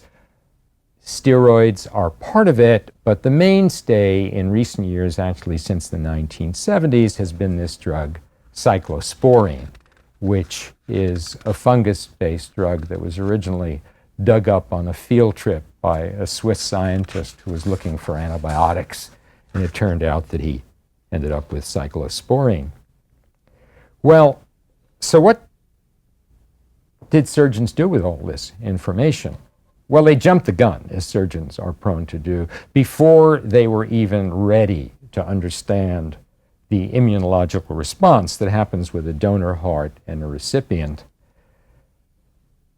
On December 3rd, 1967, Christian Barnard of Groote Schuur Hospital in Cape Town, South Africa, took it upon himself to do a cardiac transplantation. He was going to be the first one. He had trained at Stanford University on the service of Dr. Norman Shumway, who was the chief of that cardiac service. He'd worked with another very bright young cardiac surgeon named Richard Lauer. Shumway didn't feel that he was ready. He didn't understand enough about the rejection phenomena. But Barnard decided he would do it. And he did. He operated on a man named Louis Washkansky. He replaced his heart with the heart of a young woman who had been killed in an automobile accident at this hospital, and Washkansky lived 18 days. Instead of discouraging Barnard, that encouraged him, because the Washkansky family had been so cooperative and so grateful for this effort that he tried again, and on January 2nd of 1968, he operated on a dentist whose name was Philip Blayberg, and Blayberg lived 19 months. Well, here's Shumway, all the way on the other side of the world in Palo Alto, California, and saying, this guy's my student, and he is doing transplants. And although it's only a few days after he's operated on Blayberg looks terrific, why don't I do it? So he operated on a patient, transplanted a heart, and his patient lived only 15 days. But he wasn't discouraged, he kept at it. And not only did he keep at it, but far less qualified people decided to jump on this bandwagon, and all over the country and all over the world, hearts were being transplanted and patients were dying. They were dying because the rejection phenomenon wasn't understood, because there were no proper agents to decrease this immunological response. And in 15 months, 118 people had their hearts transplanted into a recipient. Every one of those recipients died. This was 18 countries. By late 1971, everybody but Shumway and Barnard had stopped, and soon afterwards, Shumway stopped and Barnard stopped, and Shumway continued his immunological studies, improving his technique, trying to understand the biology a little bit better, and gradually he took heart, after a manner of speaking, and he began slowly to resume his work. And it was so successful that by the mid-'80s, by 1984, as a matter of fact, 29 centers in the United States had done some 300 cardiac transplantations, and they kept doing more and more with these extraordinary results. So many people, perhaps 95% of people lived at least a year. At least 80% of people live something like 5 years. It's almost become a routine operation. The remaining problem with cardiac transplantation, since the immunological problem has largely been solved, is availability, which is the same problem that haunts the transplantation of all organs. But we now live in an era of molecular wonders, an era of genetic engineering, not to mention the promise of the almost unending potentiality of what we may be able to do with stem cells in the future. Who knows what the next discoveries will be? And who knows what sorts of men and women will make them? Certainly, they're no longer going to be individuals, because the kinds of research that are being done today require large teams and cooperation between teams in different parts of the country, different parts of the world.